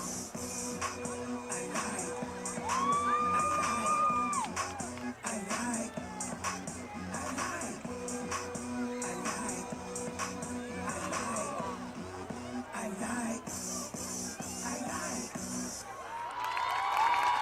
Your Kokomo Savage High School dance team.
Ladies and gentlemen, please welcome to the field the pride of Broken Bow, your Savage Pride Marching Band.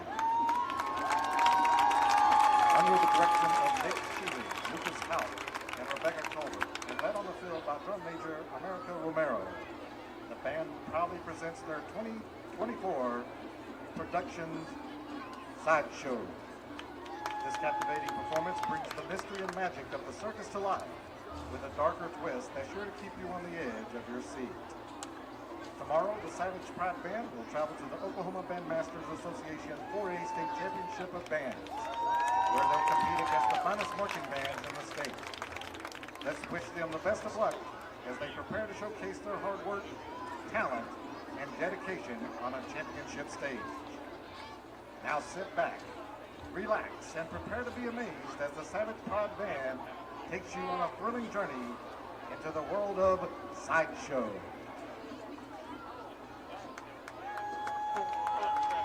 Ladies and gentlemen, children of all ages, welcome to the show. Let our extraordinary cast take you outside the realms of reality. Please sit back, relax, and enjoy the sideshow.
I changed a lot. A lot changed.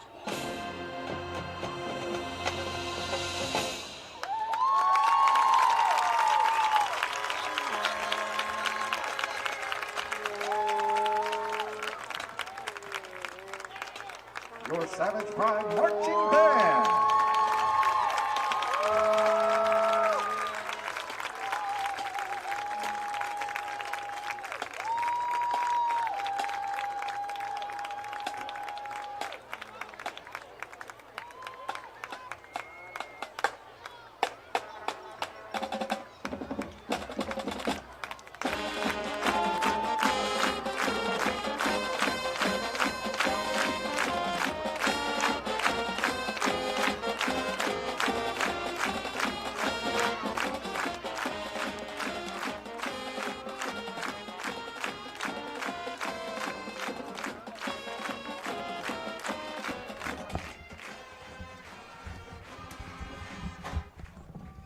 Savage Pride Marching Band going on to state competition here.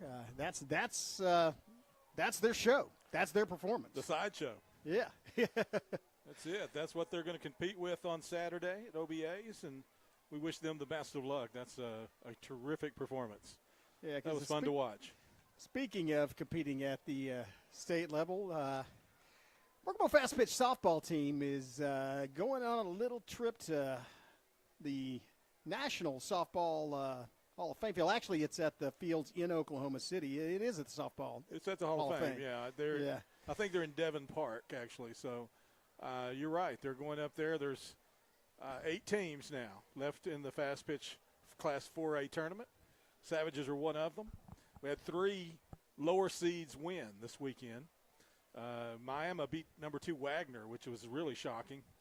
So that's a surprise. So the Savages probably will still not be a top 4 seed, but they may be number 5 or number 6. So we'll see how it shakes out. Which means you don't have to play a number 1 or a 2. Right. Yeah, that gets you down a little bit. But the bad news is you've got Blanchard and Tuttle up there at the top. Weatherford was 28-1 going into this weekend. Poto actually beat them. Poto Lady Pirates from our district defeated Weatherford, gave them only their second loss of the season, but ultimately Weatherford won. So you've got the Savages probably going to face one of those 4 teams in the first round.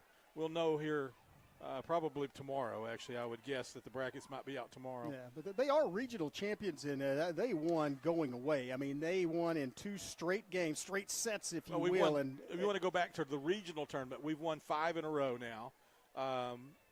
In playoff competition, I'm talking about. The 3 games that we played in Broken Bow for regionals, we didn't give up a run at all. And run ruled the last 2. And then we only gave up 3 runs in the super regionals, and that second game was a run rule, 11-1. So the Savages really playing well. They were hitting the ball really well. They had 15 hits. Everybody on the team, every hitter that went to the plate got at least 1 hit and scored at least 1 run in those 2 games of that super regional. So they're really playing well right now. And Malia Carney is absolutely stellar on the mound. Well, in the circle, technically, for the softball. Well, yeah, and at the plate, too. She had she had like 5 RBIs. But all of our seniors, Kennedy Britton's really hitting the ball well. Rayleigh Gaston, Jaxie Glasson, Haley Brantley. Haley Brantley gets on base all that just beats. I mean, she'll hit like a dribbler and beat it at just run and beat the throw to first base. It's just amazing to watch. And then you've got you've got a couple of underclassmen that are playing really well. Also, that's the Williams sisters as well. Chloe and Miley. Yeah, they're not sisters. And Jalen Cawthorn behind the plate. She's hitting the ball well, but she's really plays great defense as well. So these girls have a chance. I'm saying that they're probably not going to be one of the top 4 seeds, but that doesn't mean that they can't win this tournament. They absolutely have as much a chance as anyone. They have better chance than Stigler. That's the answer I gave them. Somebody said that. Hey, do we have a chance to win state? And I said, we got a better chance than Stigler. Yeah. Well, we beat them in the Super Regionals. And again, you mentioned every player scored. Every player that was out there started that actually out there playing. And also, they're peaking at the right time. Carney, and it wasn't just, she threw, 27 pitches and struck out. She was actually behind. She was actually behind on the count, had runners on second and third, and struck out the batter on 2 separate occasions on that to get him out of the inning. She's tremendous. She's cool tremendous up there job on that from the mound, no doubt about it. She has a focus, and she's throwing the ball really well. And they're having trouble hitting her. And, she only used, I think, 124 or 127 pitches, something like that, in 2 games. The entire Super Regional Series. And granted, it was only 2. We won the first 2 games, so we didn't have to play the third one. But that's a really exceptional record to be able to go average about 60 pitches and win 2 games in each of those 2 series games. Wonderful job by the Lady Savages. They'll be traveling up. Unfortunately for us, we've got a football game Thursday night. Hilldale's here in town, and that'll be the first day of the tournament as well. So we were hoping to get some footage back from the game. We couldn't live stream it anyway because of the OSSAA, but we'll hope that we'll have some media for it. We certainly will have coverage of what happens at the state tournament next weekend. Yeah, also, give a quick shout-out to, we talked about you've seen the commercials for our sponsors, also to our banner sponsors. Thank those people for bringing these games, like as we say every week, from the comfort of your home or the convenience of your phone, anytime on YouTube. Now, again, I said anytime. They did take us off YouTube for about 36 hours and reinstated us because it was obviously, incorrect, algorithm. Yeah, thanks for bringing that up, Chris. but you can watch those. It was a fun period in my life. Yeah. Well, the point I was going to make is that Salisaw game that had it's like an old claymation stop motion. On the live tab, if you want to go and watch that game, a clean copy, you can go to the videos tab on the Brookable Savages YouTube page and watch the entire game from that point. Thanks to Russell's, it says Homeward, it's actually Russell's Appliance, South Park Drive in Brookable. Thanks to Brookable Activity Shots, Cheryl's Pharmacy, again, kind of clustered there. Also, Brookable Family Clinic, right there, kind of catty corner from Cheryl's Pharmacy. And is it Rough Cuts Lawn Care also? They were last week. They provided the hot spot for us. Oh, that's right. That's right. They were a Now we have 2 levels of sponsorship during these ball games, and we have our media partners as well, McCurtain County National Bank, the Broken Tiki. Both of those are our media partners with us this year. The Choctaw Nation Together We're More campaign, they're a media partner with us also. And now our newest media partner is Jennifer Broadus, State Farm Insurance. We appreciate them so much, and absolutely anytime that you're in their business, patronize their business, number one. Secondly, tell them how much you appreciate the fact that our live stream is free. We don't have to pay for it. We get to follow our teams and watch them on our telecasts, watch them at our convenience, as you said, Chris. I'm going to watch this game. I'm going to stat this game tomorrow, primarily because I missed most of the first half. Well, I'm going to watch it. I usually watch it when I get home to see. Maybe not from Salisaw when I get home at 3 a.m., but usually, especially the home games, I'm there and just to see what I did wrong, what I can improve on, and that's usually usually a long list. We're going to have to kick here in this open the second half because we took the football to begin the football game, but we'll see the Savages starting defenders. Well, I say starting defenders. I don't know that we'll see the starters because we played most of the first half with our platoon guys, Jimmy Brown and who was the other one that went in besides Jimmy Brown? That the edge over there for Cuban, Sonny Freeman. Oh, yeah, Sonny Freeman, 65. Sonny Freeman went in there. So we'll probably see a lot more of those guys, and we'll see some of our varsity guys get a breather here in the second half, I'm sure. But we'll let them, I'm sure, start this second half, probably on both sides of the ball. And there's the whistle. You will now see Victor Silva probably place it right over there on the 30-yard line on the opposite side. Very consistent, and this is a little further. It's a little. Oh, that was a vicious hit. Well, that wasn't Hunter Shomo because I see. No, him. That was Maverick Soto. Nice. Maverick Soto just leveled him. Look, 20 was in there too. I think he pinballed between Gavin O'Neill and Maverick Soto. I mean, they both hit him at almost the same time, just enough to bounce off one and then bounce off the other one. Yeah, that was some. I heard that through my headset. Well, okay field position on the return, though, at the 36-yard line, and that's where Martinez and the Indians will set up shop. Well, it's going to be a pass, and it's a shovel. Oh, shovel pass caught the Savage looking. Oh, good hit, but it results in a first down. And that was almost all the quarterback. That was almost all Martinez waiting and waiting and waiting for the right time to pitch that football. Yeah, he did a good job. Technically, it's a pass. He did a good job of making Jaden Allen commit and then getting the football into that big back's hands, number 42. And he's a load. Sky Baker went low on him, and he still was able to tumble forward for 3 or 4 more. They have an ineligible receiver downfield, so that play's coming back. Well, so yeah, that delay, it is waiting, a pass. That waiting and waiting and waiting you talked about was a little too much for their linemen. Yeah. Well, they say the waiting is the hardest part. So. Very good, Chris. Yeah, man. Music history for you. Thank you for the Tom Petty reference. Yeah. You know me. A little too hard for the Indians on that play, for sure. Well, so they're going to go back from their own 36 all the way back to their own 31. And they'll replay first down, but it'll be first and 15. And the Savages will be looking for that shovel pass should it come up again. Again, the shovel pass is underhanded, but it's just like it is a forward pass. Yeah. So if it falls to the ground, it's not a fumble, it's incomplete. Yeah, that's correct. Going to be a handoff. Looking for running room. Doesn't have much. He's met in the hole after a short gain. Good job by Nocum and Champaign. Yep, Nocum 15 and 13. Sort of bracketed him. Doesn't get back to the line of scrimmage. In fact, doesn't get very far. That's interesting. Those guys play the same position, and they were both on the field that time. So. Yeah, well, you mentioned the offense mixing things up. Savage is doing a little something different.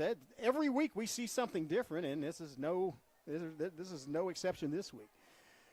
Here's a long second, throws the ball up, and it's overthrown out of bounds. Tenejero in the coverage on the far side. Once again, that's a hurry. I mean, we're forcing him to throw the football before he wants to.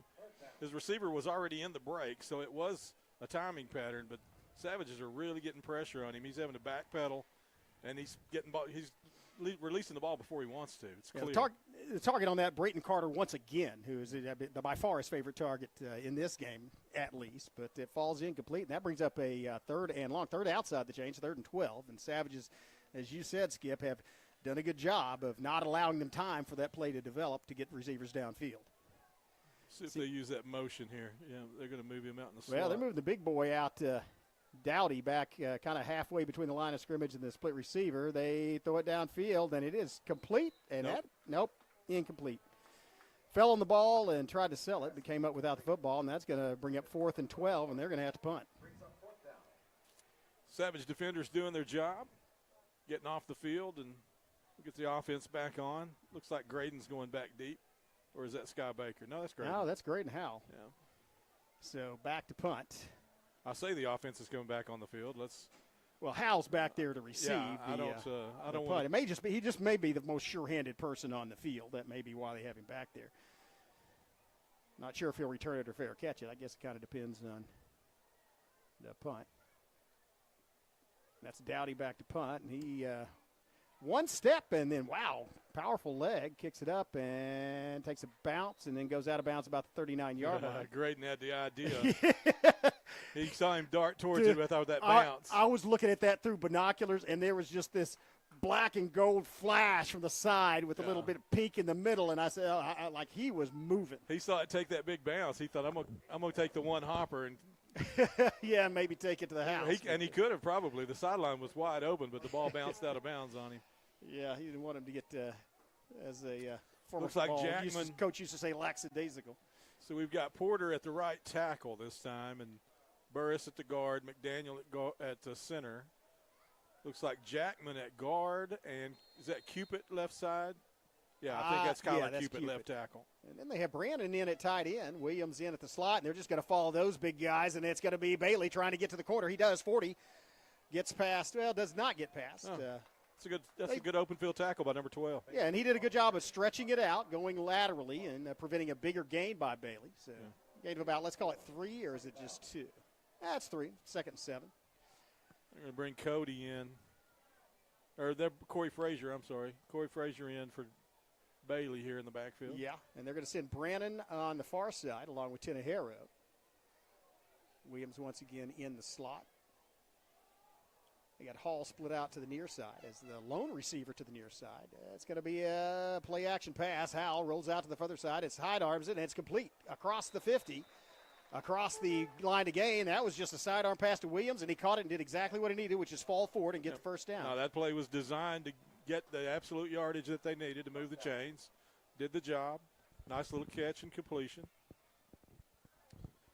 That's kind of a almost a little turnaround, because that's what the Stilwell offense was attempting to do in the first half. 1st and 10 Broken Bow at the 49-yard line of the Indians, and here's a stoppage of play. Maybe an there's the air horn, I believe, is the problem. Oh, a crowd warning. Yeah, I believe that's what this is about, the air horn. Football fans, you are not allowed to simulate the snap. Well, it's an air horn. But, yeah. I'm certain. I'm not sure that's the sound you make when you snap the ball, but yeah. Don't blow the air horn. 9:09 on the clock, please. Yeah. And there's a pause in play. You may have heard Skip to reset the clock at 9:09 as it ran. There was no play, so it should have stopped on the penalty and did not until a little bit after that. And now they started the clock. Here we go. Game clock running down to 9 minutes in the third quarter. So just a quick reset here, 9 minutes, 1st and 10 for the Savages here. Howell back with Frazier. Handoff. Frazier looking for running room. Follows Baker off the other side. Gets outside. And then, wow, he was thrown down out of bounds. Nice little gain, though. 7 or 8 yards 8 there on yards, first down. I think, yeah. Frazier on the carry. And he just tucked in there beside Rocky Baker. And Baker made a good downfield block. Just got in between the defensive player and between Frazier. And he cut off and got extra 3. Just a little outside zone with Baker leading the blocking. Is that Patrick in the backfield now? Yeah, Cole Patrick back there with Howe. Brannon split out to the far side as a sole receiver. Tenahero and Hall split out to the near side in Twins formation. Looks like they've got Baker in the slot over here to the near side. And it's going to be play action, fake to Patrick. It's going to be Howe rolling out, looks downfield, throws it, and it's complete. It's going to be Rocky Baker rumbling all the way down to the 20-yard line, and that was a pinpoint accurate pass. He had two receivers about 1.5 yards apart there. I don't think that was the way that was drawn up. Well, that's a nice catch by Rocky Baker in traffic. Kind of hard to concentrate. Like Dejon may have floated just a little bit back inside to Rocky's pattern, but we got the completion and the first down, so we'll keep the offense moving. Yeah, moves the chains. 1st and 10 for Broken Bow at the 20-yard line. They lead 35-6, looking to score first here in the second half. And Patrick outruns the coverage to the 10. Man, Patrick accelerates. It has a nice move off that acceleration. They're going to flag our wide out there on a stock block. They're call him holding. Well, so that one's coming back, but illegal use of hands, I guess. Illegal use of the hands. Yeah. I guess holding downfield. That's the specific use. Having a handful of jerseys is illegal use of the hand. Yeah. So negates the nice run by the junior running back, and Savages will now have a replay first down from behind the outside the red zone. There's once again in the red zone, and we come back out. Ball at the 23-yard line, 1st and 12. Handoff, it's Bailey this time. Bailey to the 25-20. Bailey inside 15. Bailey to the 10. Bailey runs over a outside linebacker into the end zone. Bailey said there's more than one way to get to the goal line. He just squared his shoulders and literally ran over the guy. Quinlan Bailey. With another rushing touchdown. 23-yard scamper and a blow at the end. 7:54 left, third quarter. Savages have put 41 points on the board, looking for 42. That was a beautiful run. I know you schooled us last week on the fact that we continue to increase our offensive point output each week. So what's the over and under on whether or not we get over 56 here tonight? The way Cole Patrick's running, you figure Patrick's going to be in there. in the fourth quarter. The way he's running, probably, I think he's got a good shot at getting a rushing touchdown. 7:54 left, third period, 41-6. That was no good. No good. The kick is 41-6 is our score. 6. Well, Savages with a nice little offensive output there, adding to their total for the night. Yeah, a couple of big plays on that drive. Rocky Baker with a nice catch to move the chains. They overcame a couple of big penalties, and were still able to get the ball into the end zone. Yeah, they got to run. I guess the optimist way is they got to run 3 plays over again. That's true. If you want to work on your game, that's one way to do it. Hey, I hate that it negated that run by Patrick, though, but it did give Bailey an opportunity to score from outside the red zone. Well, this one looks well in hand for Broken Bow. I mean, we're not even halfway through the third quarter, and we're up by 35 points and look unstoppable on offense. Yeah. I mean, anytime you can get 6 touchdowns ahead, you've got to feel pretty confident. Here's some odds for you. What do you think what are the odds Hunter Shomo makes a tackle on this kickoff? That's unless it's fair caught. Fielded at the 34, and it's that's going to be Bentley Brown, and guess who? Hunter Shomo. That's his 6th tackle on a kickoff tonight. That's awesome. Oh, man. Good job by Brown, too, making initial contact. So the Savages with the first-team defense. Looks like Brown and Ginn in the middle. Cupid and Allen on the edge. Bailey at the Mike backer. Hey, Brown looks like he has fresh legs. Fields, Patrick.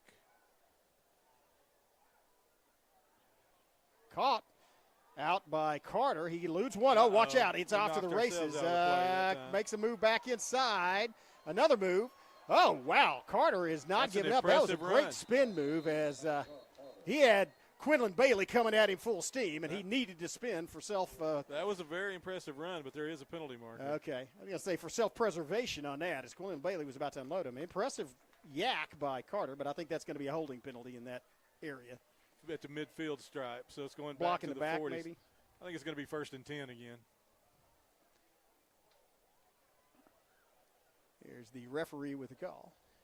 It was a hold at midfield out here where they had a hold of one of our backs. When we ran into each other down here, it was because he was holding when we got pushed into another player. I missed that. I was looking through binoculars. And again, that's Brayton Carter, and it is Brayton, T-E-N. At least that's the way it's pronounced. But he is a good runner when he gets the ball in space. Clock Savages moving, have done a good job of preventing more than that 7 minutes left here in the third period. So you're right, Skip. It's 1st and 10 once again. Flood, and that's going to be up the middle. 4 yards in a cloud of dirt. Uh-oh. Yeah, get up, yeah. Indians had a guy, I thought he was face down, but he's fine. That's Dowdy. You know, one thing I have noticed is that they have been running that lead. It's not a lead play, just running that kind of dive up the middle, but they don't really have it where they put in a power package and have a lead blocker for it. No, they don't. Like a slot or anything. Gain of 4 brings up 2nd and 6. It's going to be play action, throw, caught, and immediately tackled. And they blow him dead. That was jumped on by Frazier, but it does get enough to get the first down and move the chains. That's a really good receiver. Yeah. Number 12. He goes up strong. That's He's hard to bring Carter down. He's a really good receiver.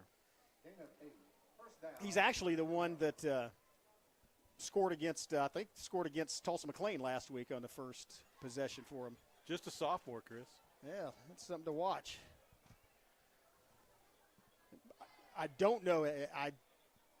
As far as Stilwell's concerned, though, the downside is this is the last year that he will have Juan Martinez throwing to him. So, well, 1st and 10 in Savage territory for the Indians. They do have a slot power package. They're going to play action, throw it out in the flat, and there's a tackle after a short gain. Patrick and Isaiah Fields stop him 2 yards off the line of scrimmage, bringing up 2nd and 8. Yeah, anytime you see a jersey stretching like that, you kind of expect the pink flag to come out, but it did not. Short gain on the play, 2nd and 8 now. They've outlawed them now, but if back in the Earl Campbell, you could wear tearaway jerseys, we wouldn't be blocked at all. That's true. Remember Earl Campbell running when his jersey was about like just a circle around his neck. All right, it's play action. It's going to be under pressure. Gets rid of the ball. And that was really great angle of pursuit there by Jimmy Brown. Boy, and he's got some wheels. He does. I just noted that he is fast for a guy, especially for a guy his size. He can move. Weighs 215 pounds. And he took a really, really good angle that time.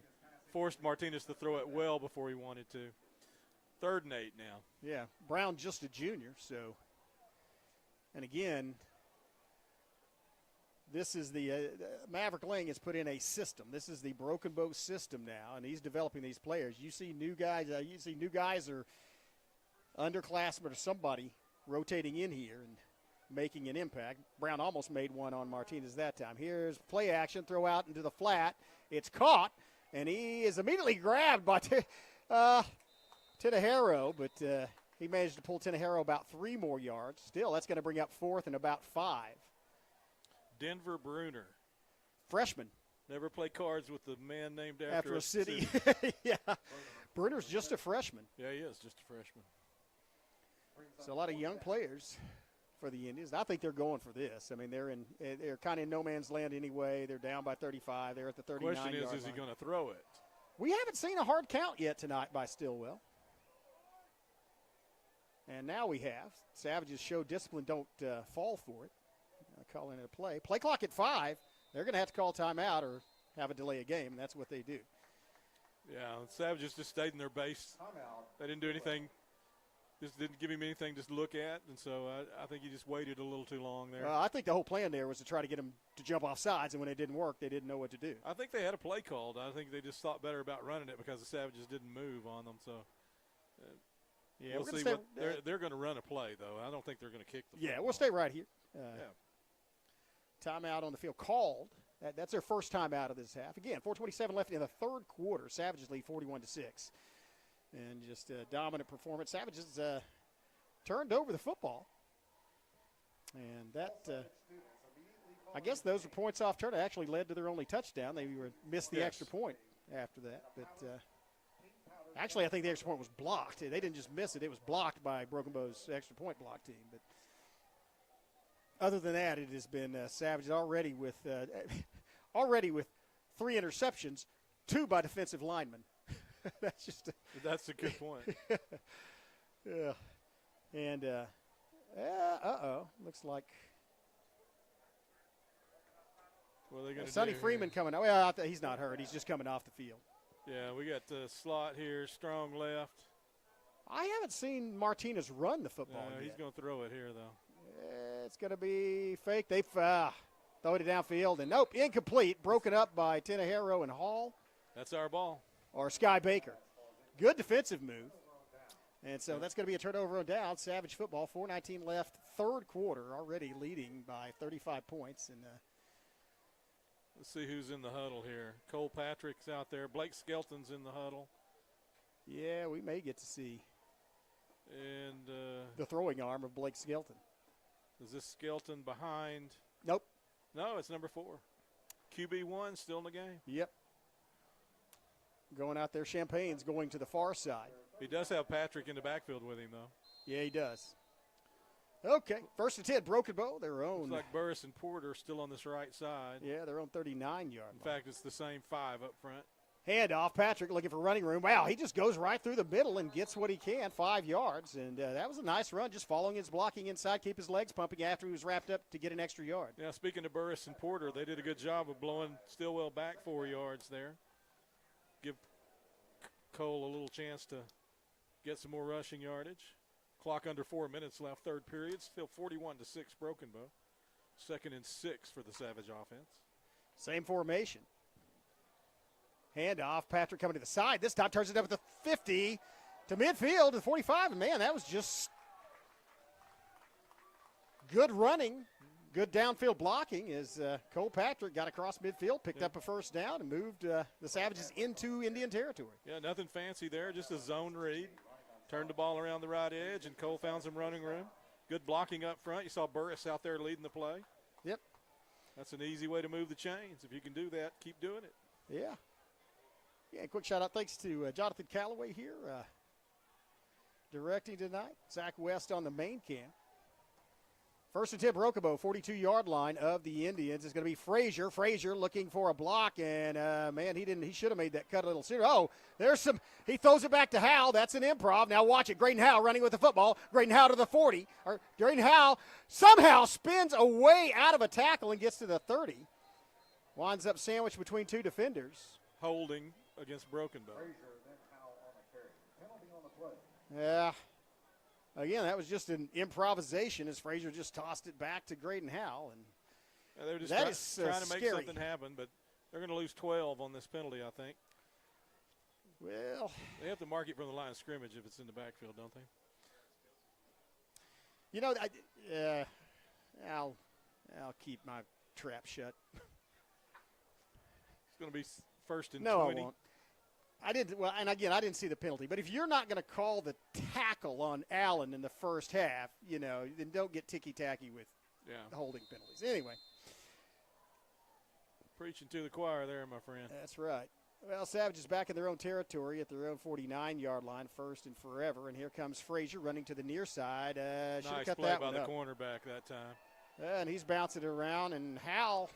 Graydon says, you keep it. Yeah, yeah, like you get hit this time. You caused this mess. Another penalty. Surprise, Face the surprise. circumstances of your actions, son. Downfield this time at the 39-yard line. Come on, Let's see what this is.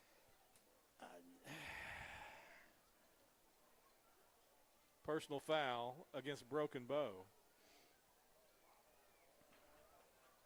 Oh, offsetting, or did he point in the wrong direction? Which is it?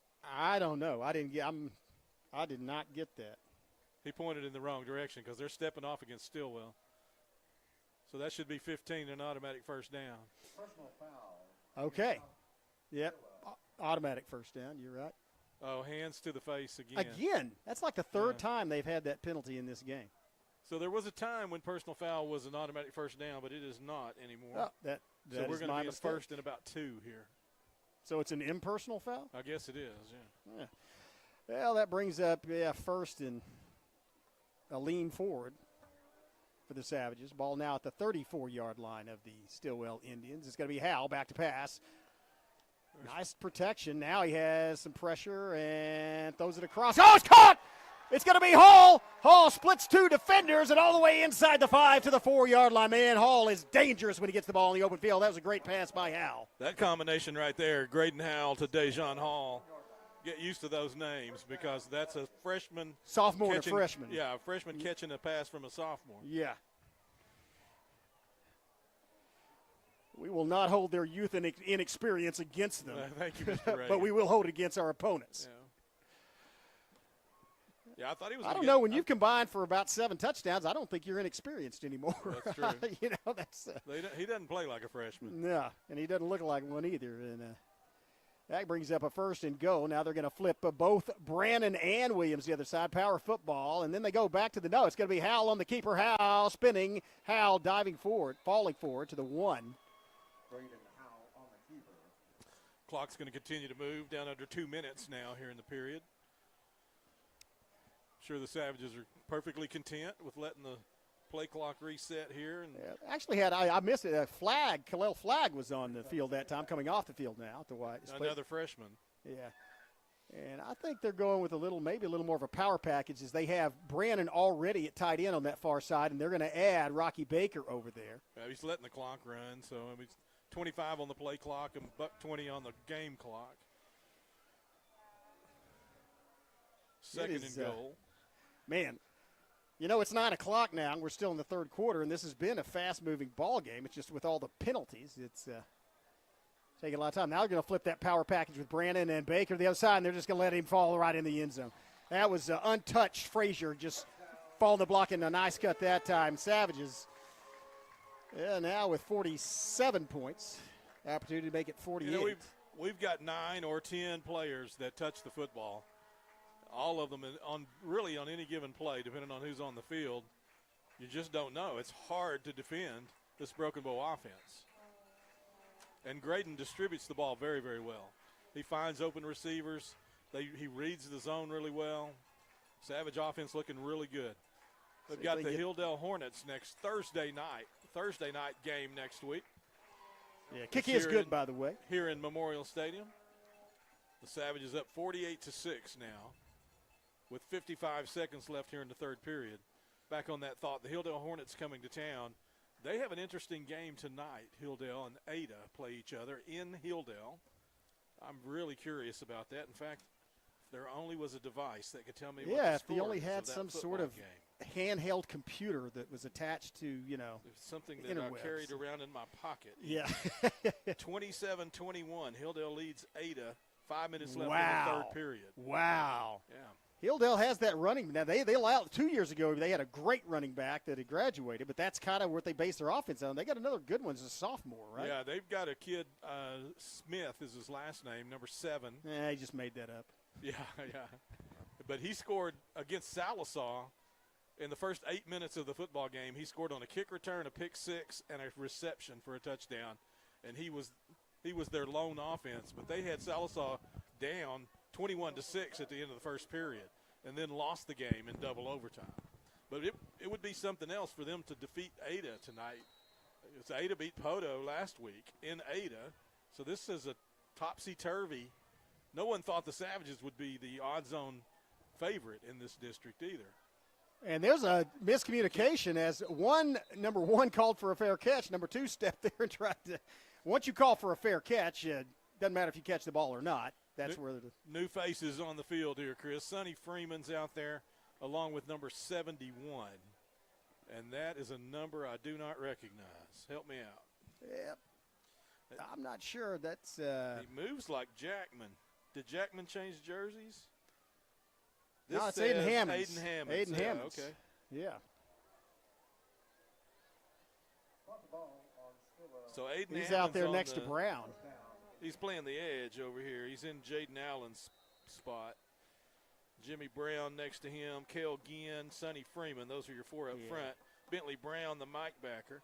A.J. Brannon's still in along with Champagne at the other 2 backers. Martinez throwing across the slant route, and it's immediately taken down by Frazier. That was a good tackle on that slant because as soon as he touched the ball, he was brought to the ground, but it wasn't until he got past the line to gain, so that's going to move the chains. Give him a first down just at their own 42-yard line. Falls down inbounds, so clock continues to run. Less than 45 seconds left in the third quarter. Khalil Flagg along with the Dejon Hall, the 2 freshmen over here on the right side. Well, that'll be Savage's side of the. And this is the side that Carter's on, the primary target of Martinez. Play action, looking, throws it, and wow, he is converged upon by 3 different Savages as it's Baker, Bailey, and Hall. Get him down immediately after the catch, but he gains 7 yards on first down. That's what I was going to say. A first down throw, catch it and sit down for 7 yards. Yeah, now that's the one that the defensive line could get a hand up and knock it down, though. That's a low trajectory throw. And now look at this formation. They've got, they've had the Savages confused a little bit there. We'll take this break. Yeah. 48-6 into the third quarter. Savages in charge, CN 30. When I share my story, it's about more than building an inspirational space for artists. I represent the creative spirit of the nation, the Choctaw Nation. I am our history. I am our culture. I am our vision. I am all of us. Because our stories make us more.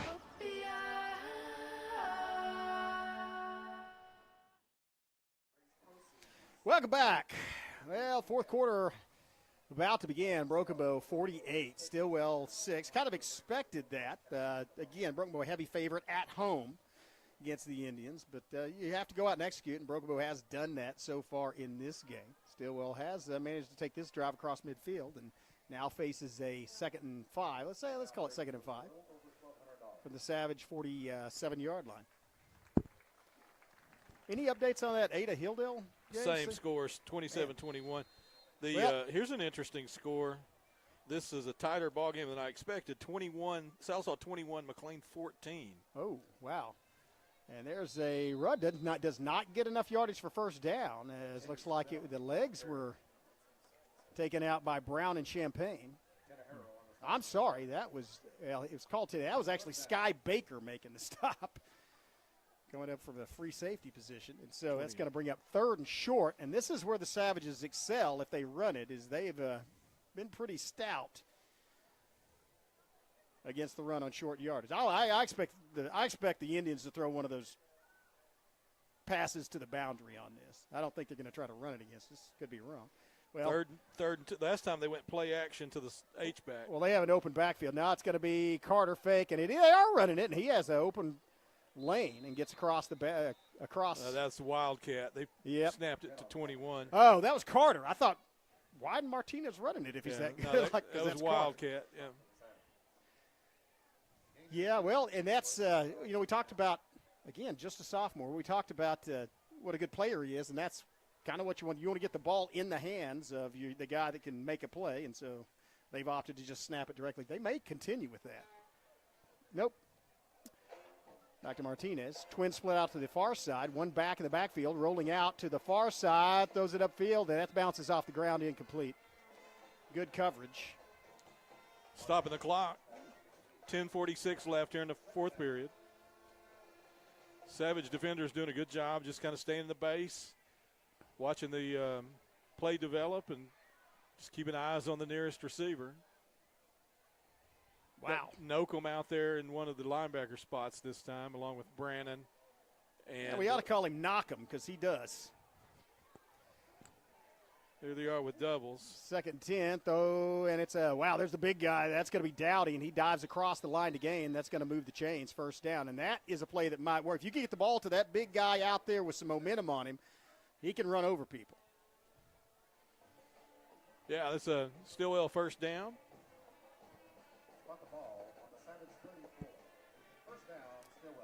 Band playing Fade to Black. Is that the It is. Yeah.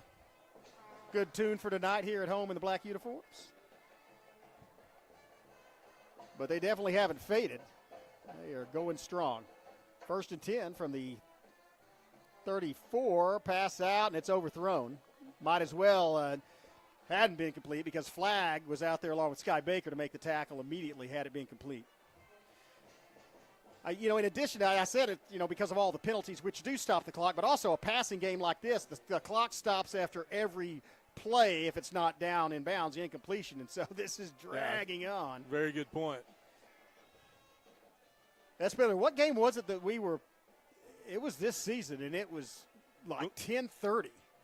Oh, that was McAllister, wasn't it? McAllister, yeah. That game took forever. It was crazy. Back to pass, and it's complete.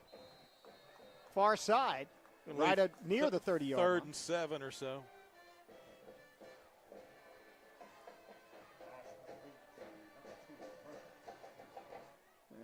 Well, that's not as big a gain as I thought it was, Skip. That's at the 32-yard line.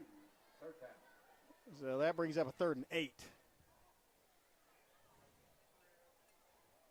Again, we've seen a couple of interceptions by linemen, but none really by jumping a route. One by Well, we had a drop. Cole Patrick on a long, and here the ball's thrown up. Whoa, here we wait. Oh, wow, that was a great. Oh, he did. It bobbled when he hit the ground. That's incomplete. That was a great adjustment to the football. He just couldn't bring it in. I mean, if he's in bounds when he catches that like that on the ground, that's a completion. But the fact that he was out of bounds when he got control of it made it. He had it in his hands originally, but then when he hit the ground, the ball never hit the ground, but it bounced off him, and so. And he bounced out of bounds. And when rolled he got out of control, bounds. He was out of bounds. Yeah. So that falls incomplete, bringing up 4th down, and. It's going to stop Savages the clock here with 9:24 left. Basically, if you can keep them from getting past the 25-yard line, then you can take over on downs. Yeah, watch that play action. That slot back coming out underneath. Look like they may be bringing Champagne from the corner here. Look at the edge, and they are. Champagne on the rush. And, intercepted. Savages. Was that Baker? No, that was Hall. Hall with the pick. And so that's the fourth interception tonight by the Savage defense. Penalty on Broken Bow. That may be roughing the quarterback. I thought they got there just at the right time, but there may have been some helmet-to-helmet contact or something. I mean, Martinez definitely took a beating when he released that football. Personal foul, roughing the passer. Yeah, just didn't get there in enough time. And so, unfortunately, that's going to officially negate the interception by Hall. Yeah, another first down by penalty. Also, unfortunately, stops the clock at 9:14 left. Well, that's going to give them a 1st and 10 inside the Savage red zone at the 18-yard line. And you've got Dowdy. This is almost a power for me. Look, they have Dowdy and Carter, the primary receiver. It's at the double slot. Now they're going to roll out. Split it, throw it to the quarter, and is that picked? No. Oh, knocked man. Down by Champagne. That was Champagne with a deflection, though. That was a nice move. He was in great position and reacted to the football once it was thrown. Jacob Champagne making the play. That play took 7 seconds, 9:07 left. Wow. Ada has come back to tie the ball game 28-28. Is that at Ada or at Hilldale? That's at Hilldale. Wow, that is a barn burner there. They're not even in the fourth quarter yet. Well, this one is.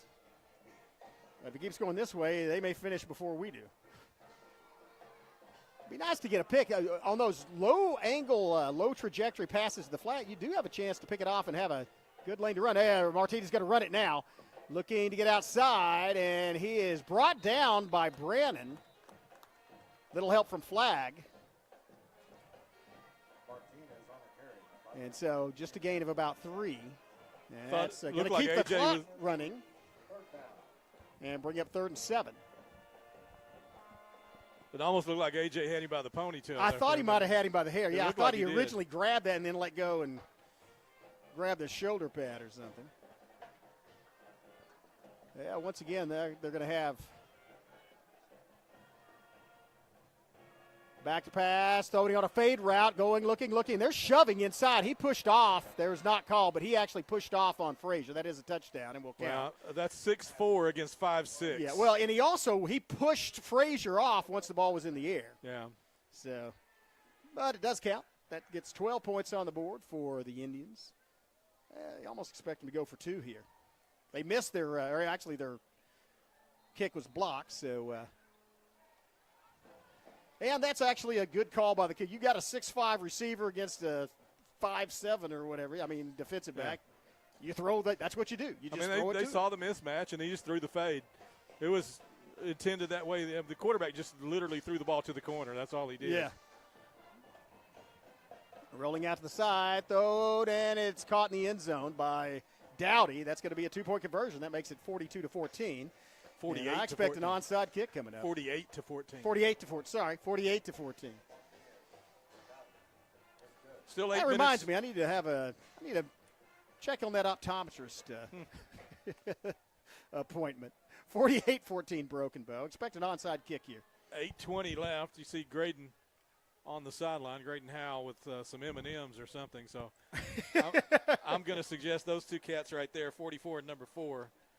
We got they got to take a seat because they don't have any work left to do today. Yeah.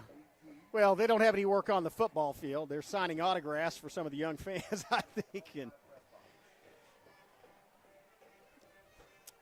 again, you got to be prepared to cover this kick, though, as I fully expect the Indians to onside it.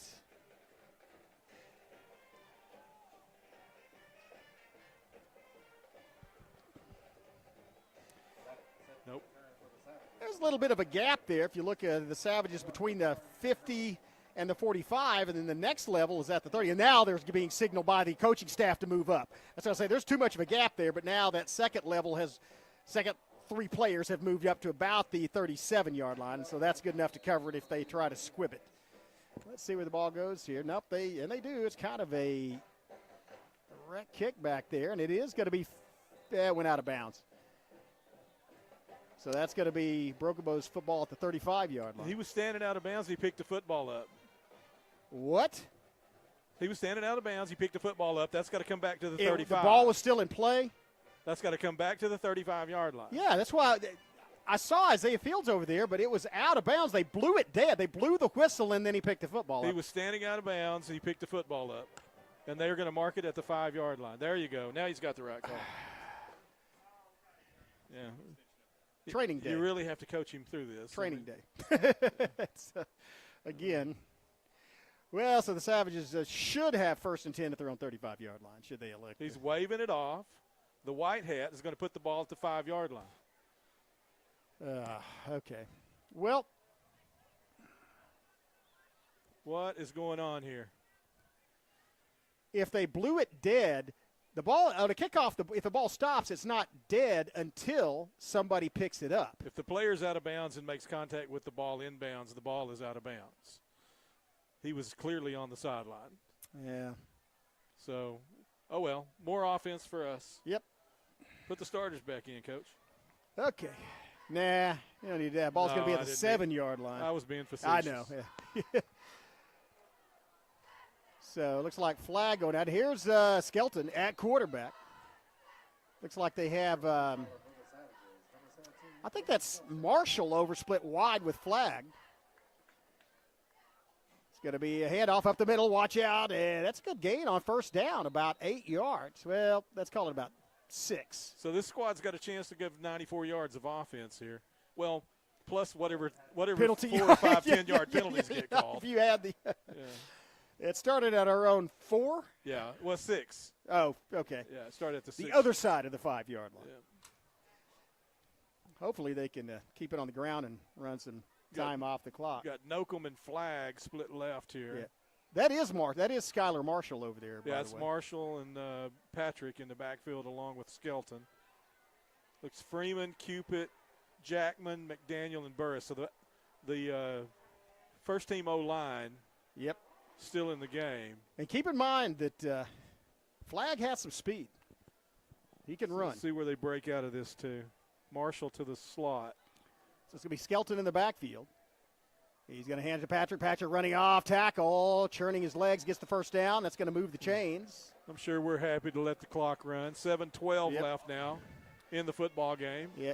The thing is, though, with the way that Cole Patrick runs, he breaks a couple of tackles. Remember the Salisaw game? They handed it to him, and he went like 53 yards to the 1-yard line or something like that. So he can go the distance. And Salisaw is a better team than these guys are. So I don't know if they're better tacklers or not. They may not be. Still are pretty good tacklers.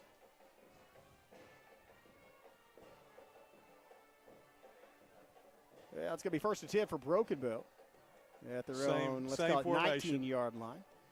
Skelton. Handoff, looking wide, and here comes Cole Patrick to the 25 to the 30. Patrick making a move at the 35. Patrick still going, and that's a hit way out of bounds. That should be a flag. Come on. It is. He threw the flag. He threw the flag. You just can't see it because it's in front of our leg. That's going to add a 15 onto it. Man, Cole Patrick. So if we start at our 6-yard line, Cole Patrick now has 35 yards on 3 carries. Personal foul, late hit. Another 15 on the end. So he'll step from the 41, and we'll go down to the 44 in Stilwell territory. So reviving your earlier comment is that, dang it, less offense. Yeah, it's true. That's true. There went our stats. Yeah, there went our 94-yard drive. Man, I am impressed with Cole Patrick running that football. We're averaging 415 yards per game, so we've got to put something together here. And here's a keeper. It's Skelton up the middle, and he gets about 5 yards. Falls into at the 40. I think they'll mark it dead right at the 40. Man, look at Kaplan Burris just pancaked the guy across from him. Literally, I didn't even see that guy. Burris got up, and there's a defensive lineman underneath him. It's like, okay. Cap's cooking breakfast. Yeah, get the syrup. Oh, man, nice block. And that, let's call it a gain of 4. It's at the line of scrimmage was the 44. Now it's at the 40, so that brings up a second and 6. And I'm avoiding saying what I want to say, but 2nd and 6. is a very good down for a pass. Yeah, we may see it. Look at the way that they're lined up there. It's going to be Cole Patrick, and he's wow, still going. Cole Patrick has a way of just kind of slipping past those arm tackles, and nobody can really get a good hit on him. He finds the line to gain. He does. Yeah. He's got a good nose on him, and he's a junior, right? Patrick's a junior. Yes, Yeah. yes, he is. Well, we had about a 4-yard gain by Skelton. Otherwise, this entire drive has been runs by Patrick. Blake has a really good throwing motion, and I know that I keep saying try to get Blake a pass, but the reason is because I want our audience to see him throw the football. Yeah. Because he's got a bright future. We came out, and again, we came out here and watched him during the scrimmage, preseason scrimmage, and we went, oh, man. I mean, we kind of knew about Graydon Howell, but we said, hey, Skelton can throw the football on a dime. But Maverick's not the kind of coach that's going to throw the football. Nah, he's got not up 6 touchdowns. Yeah.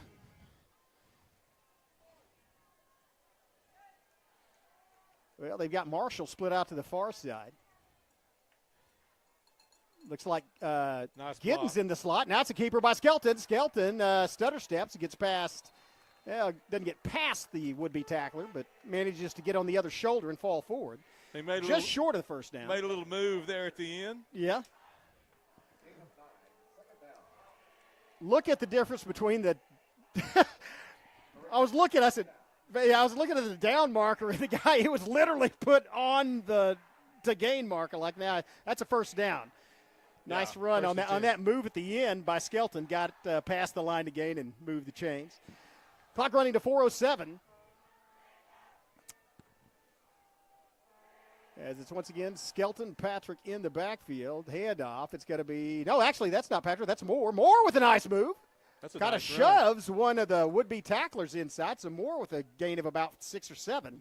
Nice run there, Jeremiah. Actually, let's call, a gain of 7. That brings up 2nd and 3. As the clock runs down to 3:40. Savage is showing some tough inside running here on this possession. Yeah, but that's the thing. I said it last week, but it's fun when you're a JV player and you got that O-line in front of you. Yeah. You look up there and you see those hosses blocking for you. Like, hey, let's do this. Let's see what happens. Well, and that's part of the problem. You want to learn to run behind those guys. Absolutely, you do. So that brings up a 2nd and 3.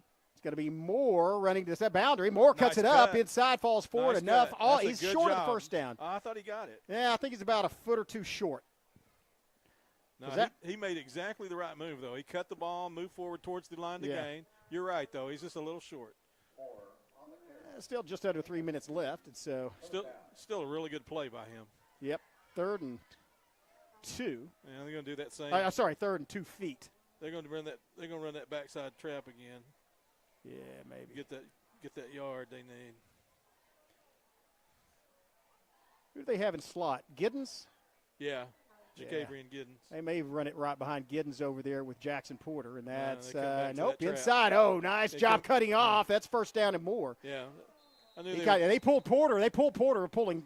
Yeah, but I mean that's the play. That inside trap like that. It's the play they want when they get that situation. So that moves the chains. 1st and goal for Broken Bow at the 8-yard line. Still over 2 minutes left to play. Yeah. So clock on the move, 2:15 left in the ball game. Yeah, a long time getting the play in, but they are doing an excellent job of clock management, snapping the ball with 2 or 3 seconds left on the play clock. Yeah. And, don't expect that to change. Be under 2 minutes by the time we snap this one. Well, the Savages have 3 timeouts, so they may wait. Going to have to hurry, though. No, I think they're going to let it run down to 1 second and call timeout. Snap it. Nope. Neil, not going to run it up. They just going to run it out. So not going to hang half 100, although you could. But we got our plus 15. That's all. Yeah, get the that's win. all that matters. We're clearly on top of the district now, especially with Ada in trouble at Hilldale. Yeah. Whichever team wins that, Hilldale or Ada, they will not be in the – Hilldale's up 34-28 now in the fourth quarter. Up by 6. Yeah. How about them Savages? Yeah. Broken Bow in the driver's seat in District 4A4. So the Savages are going to have to snap it one more time. And that they should will be the last play of the game. They say, nah, he's going to reset it. Is he going to wait? I don't think he can wait 17 seconds, can he? He's going to have to reset the clock. You know, they ought to buy whatever. We're going to have to snap sideline it one more time. warning. Well, no, sorry, that's not a side. They're getting here to form a line to go. He is going to wait. Shake hands. He's going to wait 45 seconds now. They can reset the play clock. Well, Savages is going to get their third straight victory in district play. Their fifth straight victory overall. They have not lost a game since week 1 against 5A number 5 McAllister. Blake just got minus 18 yards in rushing. That's I don't do that. When I snap the game, I don't. Nah. I don't do that. I think they actually changed that in the NFL. Maybe because of fantasy football, but I think they've officially changed it. Wow, Hilldale 48. Hilldale's up by 2 touchdowns over Ada. And how about those Savages? 48-14. They take the win, go to 3-0 in district play. They have plus 45 in tiebreaker points. And they're actually going to have like a, because it is the peak out, I think they're going to have some cannons with that over there in the far corner. I think they're going to have, you remember how they used to throw the pink powder or whatever? I think they're going to shoot some up with cannons or something like that. There's something that they have. We've got a powder puff game. Pink versus white. That's coming up next. Oh, they're actually playing a powder puff game here. On this field, yeah. Oh, wow. You want to live stream it? Yeah, sure. Why not? Let's do it. Why not? We'll go off the air and bring it up as a separate video. Yeah, That'll we might be great. make a new one. But at least bring up part of it. That'll be fun. Well, Savages did it tonight, and wow, man. Skip, what is that? With the 48 points tonight, Savages have now outscored their district opponent. It's 155 to 20. Wow. To 28. Or sorry, to 28. That's right. Salsaw got 2 touchdowns. So 155 to 28. Here's our new tradition as well. The team goes over and the band plays the fight song. The team sings the fight song. So this is kind of you see this on college campuses. Notre Dame specifically. Yeah. It's a fantastic tradition they have there, and I've been fortunate enough to go there and watch that. Check that out. Savage fight style. Well, Ben's had a lot of practice playing that tonight as they celebrate another district victory in the driver's seat. Looked like Hilldale's going to hold on to beat Aiden. So now the Savages, the only undefeated team in District 4A4. And, well, that game's not over yet, but it does look like Hilldale has control. Yeah, it looks like it. How much time is there left? I think about 10 minutes still. Oh, 10 minutes. I thought that said 1 minute. Well, yeah, it could be different. Yeah. So, but regardless, Savages with max points after 3 games, and so in the driver's seat here in District 4A4.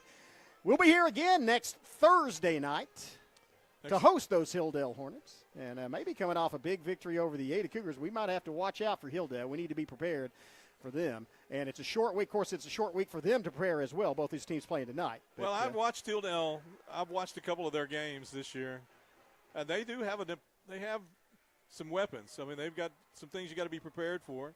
They like the jet sweep. They can throw the ball a little bit. They're going to be a formidable opponent, but they're going to be here in our house. Yeah. So not that makes a difference with the officiating apparently, but yeah. But it does make for an easier day. You don't have to get on the bus. You don't, eat your meal together pregame. So yeah, Broken Bow's so fair they order out for home cooking. I have a feeling it's going to be a while before this Powder Puff game gets on. Yeah, so we'll. I think I'm rethinking that. Yeah, we'll just put some. We'll put some highlights from it on the Savage. That's what website. we'll do is get some footage from it. Yeah. Well, Skip, it was a good game. Savages do have some things they need to work on. Again, they're not as up this week for this opponent. They knew they were favored, but they definitely need to work on some things with turnovers.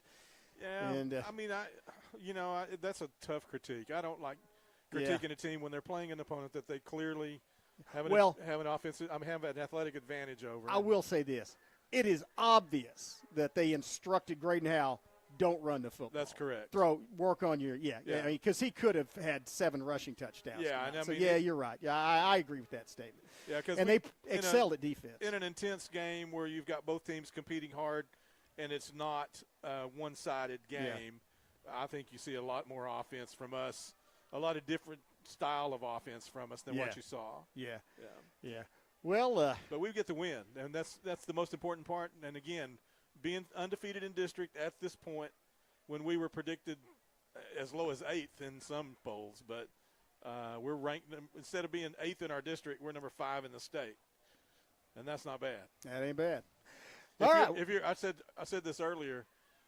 Our friend Dave Stevenson was doing the PA tonight, and I told him we were talking about it beforehand. I said, if you are the VP of football operations at Broken Bow and you've hired Maverick Lang and recruited Graydon Howell to play quarterback for you, not that we recruited him. I mean, he grew up in the system, but I mean, you got to feel good about your operation, right? Because you've had a turnaround that's been magnificent, and this is a team that is drawing attention now.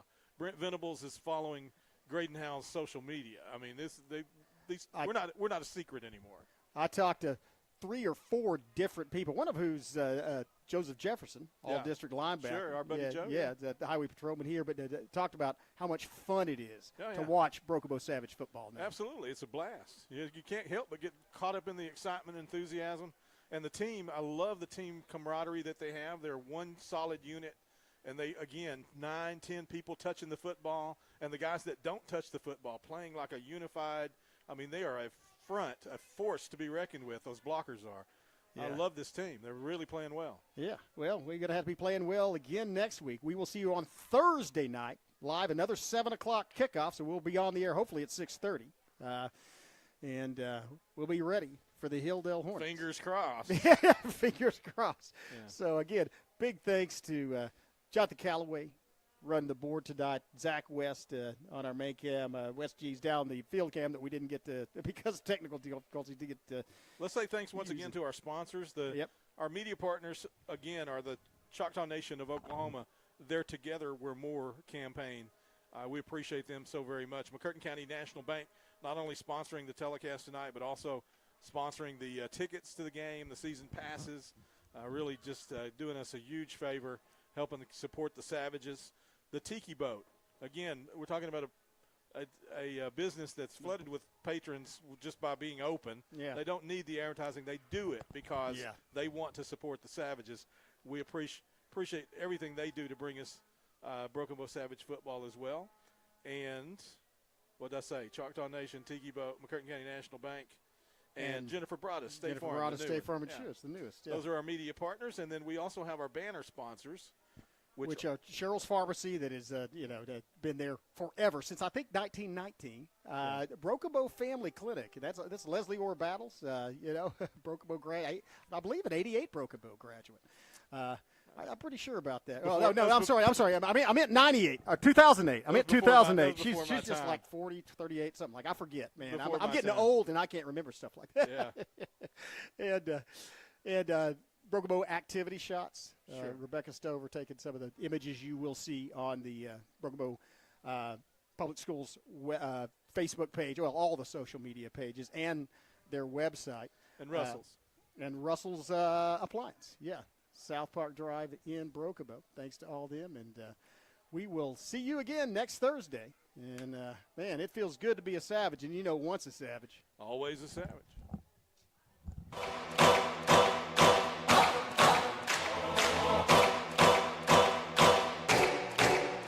This is my time, I'm on the rise, can't hold me down, I'm too fly. This is my time, ready to shine, brighter than all of the lights. Cause when it's game time, seconds away and the game's on the line. There ain't no doubt in my mind, beating the buzzer like, this is my time. This is my moment, you better bet that I'm on it.